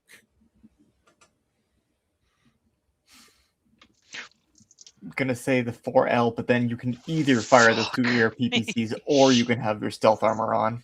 Yes. Stealth armor or PPCs. Which one do you want? 7A Warhammer, what Raphaelia is saying. Good question. There's so many Warhammer variants. 7CS, yeah. Ooh. Fuck. What does this one have? 13 tons of armor, which is quite good. Endo steel, which is quite good. Fusion engine, which is quite good, so you don't die from losing a torso. ERPPCs for range, an SRM6 with an Artemis. Small pulse lasers replacing both the small laser and the machine gun, which is a fantastic idea. Oh, and 4 medium lasers for when things get spicy at close range. Okay, this is also quite the good mech. Okay, if you're silly in the awful strike, you are going to cook yourself to death, but you can run and fire both the ERPPCs. Nah, which is not bad. And when you get in range, you can shoot everything else, which is pretty good. Or just. But if you're not cooking yourself, is it still a Warhammer? I know some people like cooking themselves. I mean, replace the ERPPCs with regular PPCs. You're a little bit more balanced. I like the inner sphere ERPPCs because they don't have the minimum range though. So it's a trade. It's really a trade here. Got the heat sinks for it. No. We'll go real silly. We'll stick 2 inner sphere large pulse lasers on it. Yay! Sacrilege on a unit that's only 4/6. Sacrilege, man. Sacrilege. Joe Kappa, you clowns. I mean, honestly, in MechWarrior 5, I generally swap the PPCs for large lasers because I don't like how the PPCs act in MechWarrior 5. I prefer the lasers. That's just me. That's just how I play, the way I play the game. So when I'm running a Warhammer, I have 2 large lasers and more armor normally, which is not a bad idea. There's versions like the Marauder that swap out those PPCs with like large lasers. It's just every version of the Warhammer wants like PPC, heavy PPC, or your PPC, except like 5L, but that's because it uses plasma rifles. Snub those PPCs. That's a penetrator with extra steps. You are right, Raphelia, but the penetrator is not available in MechWarrior 5. At least not yeah. Maybe is it available in online? The penetrator? I know it's available. MechWarrior Online. It's not in MechWarrior 5. It's not in 5 because it's after the timeline. And I mean, the penetrator, I think will the penetrator will probably be sunsetted because it's one of Blaine Pardo's favorite mech, so they're just gonna sunset it. Oh, it's not just his favorite mech. He wrote the lore for it, and there's a book with it. That he wrote. Archer series mech and. Okay. But the penetrator also falls in that category of great mech because counter to they're going to sunset the penetrator. They gave it updated artwork and it's got a mini. Yeah, it's not going nowhere. Yeah, true. It's the too penetrator. Good and people will keep playing with it. That's the thing. People the penetrator has penetrated our hearts, and it is here to stay, penetrating our hearts. Kyle filled us with warmth. Kyle Lard pilots the penetrator 4D while his wife pilots the penetrator 4F because Catherine Steiner Davion doesn't know how to not overeat. So, no, not the 4F, the 6M, the one where they take out 2 medium pulse lasers to add heat sinks because she doesn't know how to not face roll the command because she's not a warrior. I'm going to say it. I'm going to say it. You know what they say? A couple that penetrates together stays together. And then who was the guy who replaced the ear large lasers with Clan-Tech ear large lasers? Christopher, yeah. I mean, 2 Clan ER large lasers and 2 additional heat sinks. And you know those medium pulse lasers turned into Clan-Tech when he was doing the Battle of Huntress and everything at some point because they add the parts at that point. So, I mean, a penetrator with 2 Clan ER large laser and 6 Clan medium pulse laser, it's just cheating at that point. On someone who's already a really good pilot? Yeah, on a guy that's like a 2-3. Just automatically take damage. Hey, what was our determination a couple of weeks ago? Because penetrators and flashmans are very similar. So, like, what did we determine then? The thing is, the Flashman is faster, but it's not as resilient because of that XL engine. Ah, that's what it was. Yeah. But the thing is, the Flashman is also damn good. You have to get to that engine first. Yeah. It has 2 minis. It has 3 large lasers and 5 medium lasers. What it doesn't have, the penetrator has those pulse lasers, which are very good at accuracy at shorter range. Like, swap the gun loadout in a way. Like the Flashman with a lot of pulse lasers would just be yuck.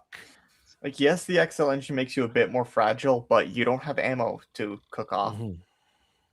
So what you're saying is that the Flashman becomes like the guy in the books. Like the Flashman is so... I mean, the base Flashman, the Star League ordered regiments of Flashman. You don't okay, we need a company of Flashman for this particular regiment. No, it's like, no, we're gonna muster a new regiment. Okay, what mechs do you need here? I'm gonna make the list here for the different unit. We want Flashmen. Okay, well, what else? Flashmen. And then the quartermaster's like, no, you didn't understand. That's it. We want Flashmen. We want Flashmen. That's all we need. Oh, and a Marauder for the commander because the commander is going to be silly and want a Marauder. Okay. Get him a shootist. It'll be fine. Give him a shootist. Well, what's your recon? Well, hold on then. What's our recon company going to be then? 12 Flashman. Flashmen. It's that silly. The Flashman is Okay. what basically brought the Mad Cat forward as well. 75 ton at 5'8", with lots It's of a eat scout. six. It's a scout. It's a medium. It's a heavy. It's your command. It's a It- baller. It just can't do. It doesn't have LRM command support. mech. The only trait it as is rugged, so it's also rough to I mean, it's gonna keep going. Like the Flashman is. Oh, it's more fragile because of that XL engine. I don't care. But has it got decent armor? Oh yes, the Flashman doesn't it have like max armor? It's got good armor. If it's basically got maxed out armor, then the XL engine isn't really a problem. It's 216 at 75 ton. It's 1 ton short of max armor, but it has an anti-missile, which does help. Boo. Get rid of the anti-missile. Give me more armor. Put that extra ton back on. There you go. Simply Do don't what? tank with your structure. Hey, are we playing EVE Online here? Whole meta. What if the structure was the armor, though? What if structure the was usher. armor? Oh, That's that's just having a reinforced structure. Is there actually Yeah, I mean, anything I with was- a reinforced structure that's good? Yes, The Rhyme Ghost Otter Bears. and the Mastodon. Yeah. Those things are Oh, yeah. quite scary. There's a Vindicator to always make fun of because the Liaos bought it as Hate the reinforced pilots. structure. I mean, They, yeah, they bought are those really Vindicator with reinforced structure, but they were actually delivered. A lot of them were delivered with industrial mech structure instead. But good. The 7L. Is that canon? that's not canon. But it's so Oh, fun. Where that's are they something you getting these made up. clan ERPPCs? Yeah, that's another mech with a Clan ERPPC for some reason that they keep finding. Which one? The Vindicator 7L, the one with reinforced structure. Clan Oh, ERPPC, yeah, small X pulse, which is good because it's a good pulse laser. ER medium, LRM5, case 2. Like, okay, Leave the you put Capellans people in it alone. that They're you doing want- their best. You put people you don't want to And their die, best but is don't want to terrible. spend a lot of money on. It's Yeah, a there we go. Vindicator. You build like 5 million of them anyways, Cool. so it's fine. And then you put people in it who you don't want to die, and they look like every other Vindicator, so they can't get headhunted. It's Yeah, there you go. 34 of Battletech. A lot of them. T34. And this is the special ones that were built in like 47. You meant to say T34. That's the one that gets built a lot. The T44 didn't get built a lot because they decided to develop it further. Yeah, Sorry, I did mean the T34. Fucking tankies. I like 34, tanks. 43. A matter of fact, funny Give me enough, the one of my new guys who rocked up. Yeah, I've been reading the rules. I'm getting into it. Yeah, I'll come out and play. But he looks me dead in the face. Doesn't know who I am. Doesn't know my Discord handle or any of that. Looks me dead in the face and says, "Yeah, mechs are cool, but." He introduced himself as Big Country, by the way. Big Country, awesome dude. But he looks me dead in the face and goes, "Yeah, the mechs are really cool and stuff, but I really like tanks." There you And go. I kind of stroked my beard and chuckled and said, "Well, that's a coincidence. That's funny because I too like tanks. So much so that that's my Discord handle. I am Big Tanky." It's like, heck yeah. The Vindicator, yeah. I was never sold on personally. It's not a mech that I really like. I know a lot of people do. Would I say it's a great mech? It's a bad guy mech, like the Panther, like the Jenner. It's originally a bad guy mech. It's meant to be like fielded in large numbers so they can be beaten by the good guys. He's a cool robot. He just has the rotten luck of most of his variants are restricted to the Capellans. Yet you get him in the starter box, which you're buying anyway because you wanted the Vindicator in your collection. The Vindicator is no, not all the variants. It's literally like everybody. Like the Vindicator is only used by Aus Liao, except for a little bit by the Saint Eve Compact, obviously. And our good friend, the Avenging Angel, which they gave the entire production run to their Free Rasselhaig Republic because it's so fucking bad that they needed to get rid of them. You're Aus Liao and you're getting rid of mechs. 4.5 tons of armor. Yes. It's an Inner Sphere Hellbringer. It goes 585. Yeah, it's an Inner Sphere Hellbringer. Yep, that's a Hellbringer. Is it bad? Yes, this one is bad. This one is really bad. Like it's like the same as this Davion Shadowhawk. Oh God, the 2D that has even like expensive. about as much armor. It's even more expensive. Yes, because it has a larger engine. The engine's what makes it expensive.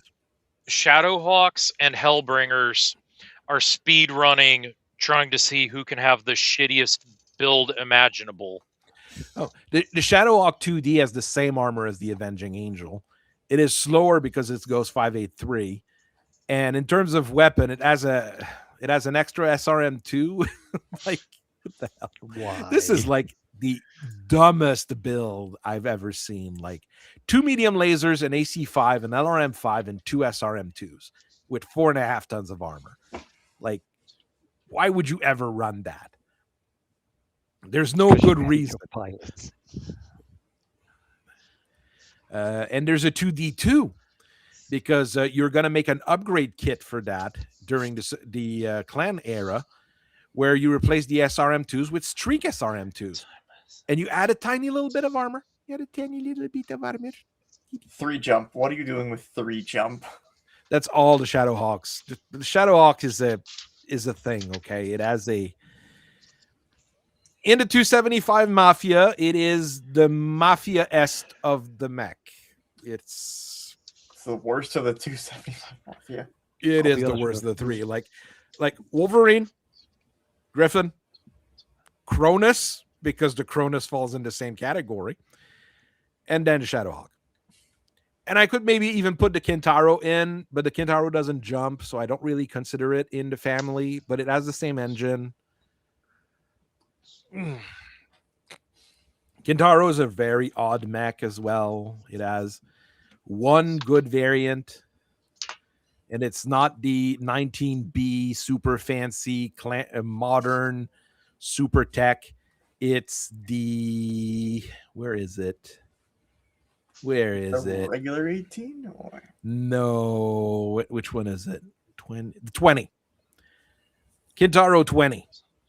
Kintaro 20 as double as well. It's not loading. Oh, it's loaded. Okay. Single heat sinks. It's supposed to have double heat sinks and not singles, though. I think. But it's an odd duck. Mine does. So I don't know why yours doesn't. Yeah, it's supposed to have doubles. Oh, because mine is tagged as a 3035 year 3035. So the tech's not there. It's basically the original version has single heat sinks. The version they made a little bit later is better. Basically, it's your average Kintaro with SRM6 as LRM5 to put on smoke, 2 medium lasers, and a large laser belly button laser. This one is a hell of a belly button. That's one hell of a belly button. You don't run too terribly hot with double heat sinks on there. Talk about doing body shots. Am I right? Hey. I mean, honestly, the Kintaro 20 is very good. The other Kintaros varies quite a bit. There's some that are the one that's a narc carrier. Yep. Someone has to carry the narc. Exactly. Like someone has to have a narc, and you're a designated guy to do it. Okay, Private, you're gonna go and narc that assault mech. I mean, someone's got to be the narc, but just remember, man, snitches get stitches. Oh, Kintaro pilots get a lot of stitches. And without jump jets, so you're kind of and concussions and broken bones. Your injuries are not service related. Of course, they're not. Don't even get me started on the fucking VA and that travesty that happened last week. God damn it! Oh, tell me about it. We could keep that too. If we were the ancient Athenians, we would have. Okay, Minecraft. Minecraft. I'm cleaning up the record sheet for my Warhawk that got stack pulled a couple of weeks ago. Mm-hmm. Man, I just can't believe I took 6 engine hits like that. Ooh. That was insane. It's like I'm looking at the record sheet and all the armor that got lined through, and I'm just like, should I just toss this and print a new record sheet? Because like by the time I'm done erasing, chat, what do you guys do? Hey fellas, what do y'all do for your mech record sheets when they're so marked on and I changed armor the laden? I changed the plastic cover. I put them in. Oh, we putting them in laminate. Oh, I don't doing laminate that. them. Just regular, Polly plastic. pockets. Yeah, I pocket. used to do that. But then the record sheets, I noticed if you were moving them around, you could risk smudging the marks off, or the paper inside of the protector would shift, and then it's like, what is this thing supposed to even look like? There is issues, yes, but it depends on if you have a printer at home or not, or a photocopier at home, I would say. I have a printer. I have a copier and a printer all in one, and it's a paper one, because in this day and age you have to specify. I have a printer at home. Oh, what model? HP 27 series. Oh, that kind of printer. Oh, yeah, of course, that kind of printer. Doesn't matter. It's gonna throw a fit, and then you're gonna throw it out and buy a new one because it's cheaper than trying to figure out whatever the hell's gone wrong with it. Exactly. The company's noticed your credit card that they have on record is expired, so they went ahead and canceled your printer.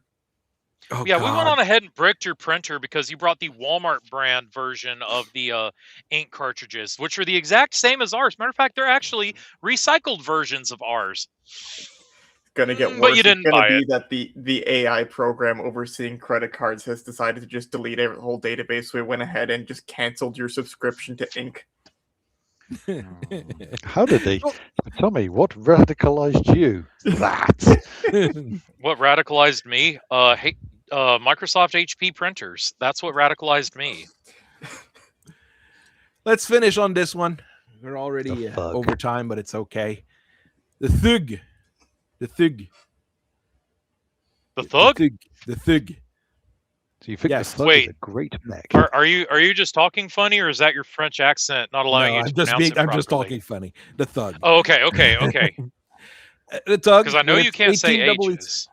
It is 18 double heat sinks, 2 PPCs, and 2 SRM6. It's oversynced. I mean, you could add medium lasers on there if you wanted.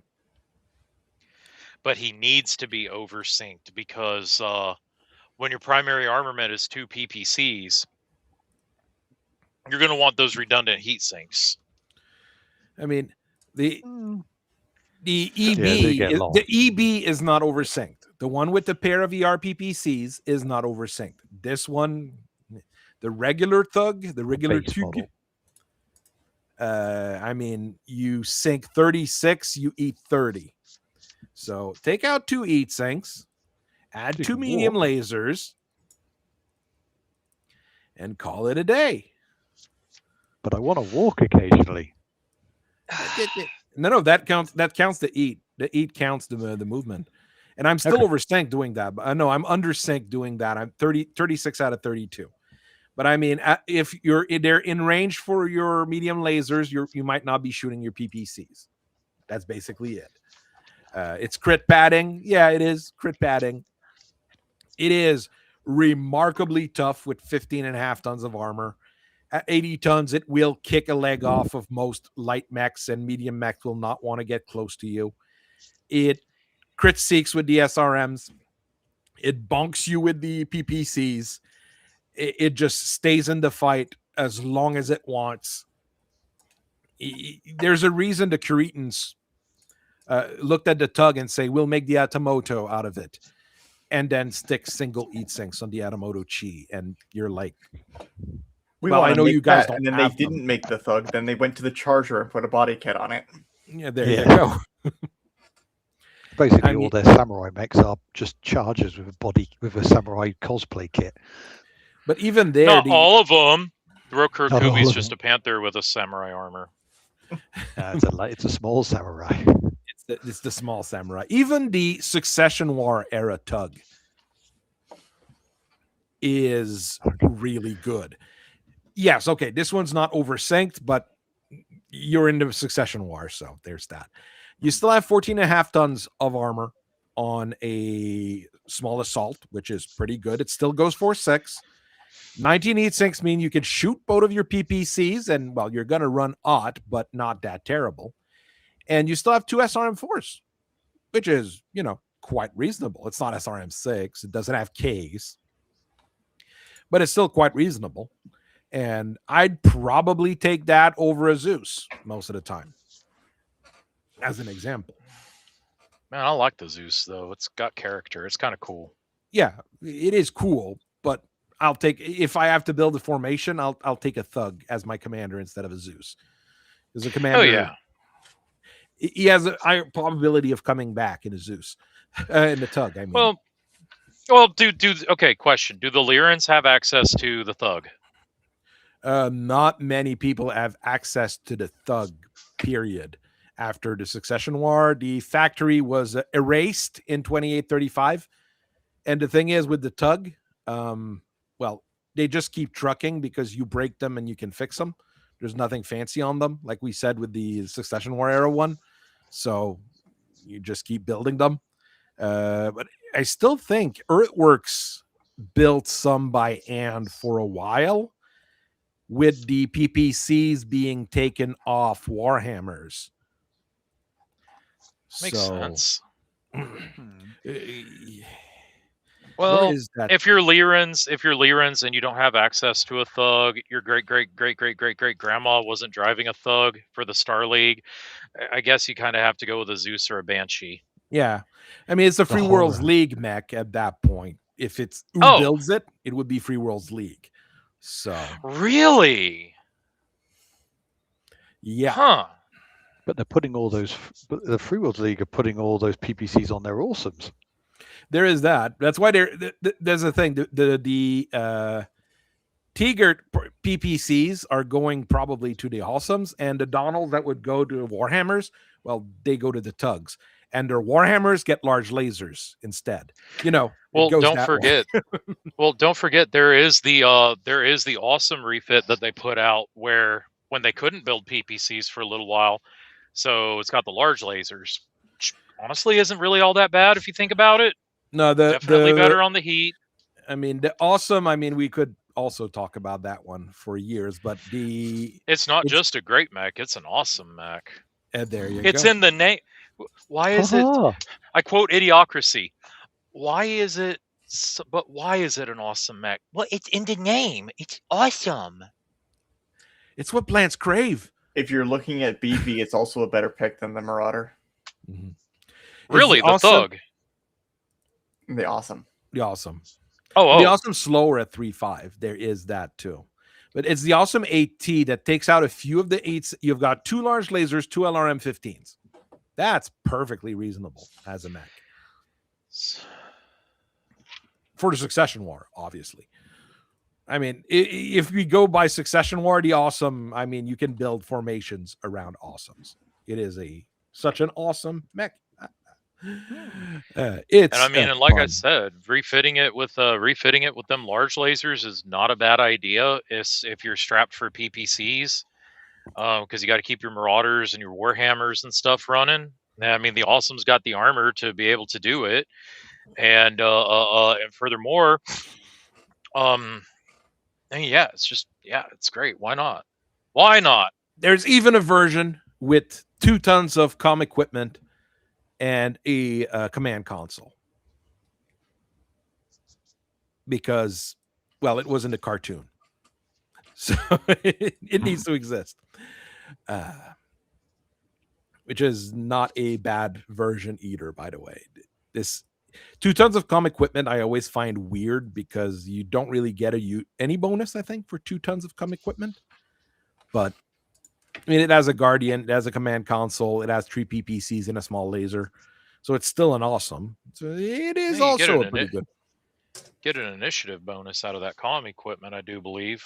Not for 2 tons, I don't think.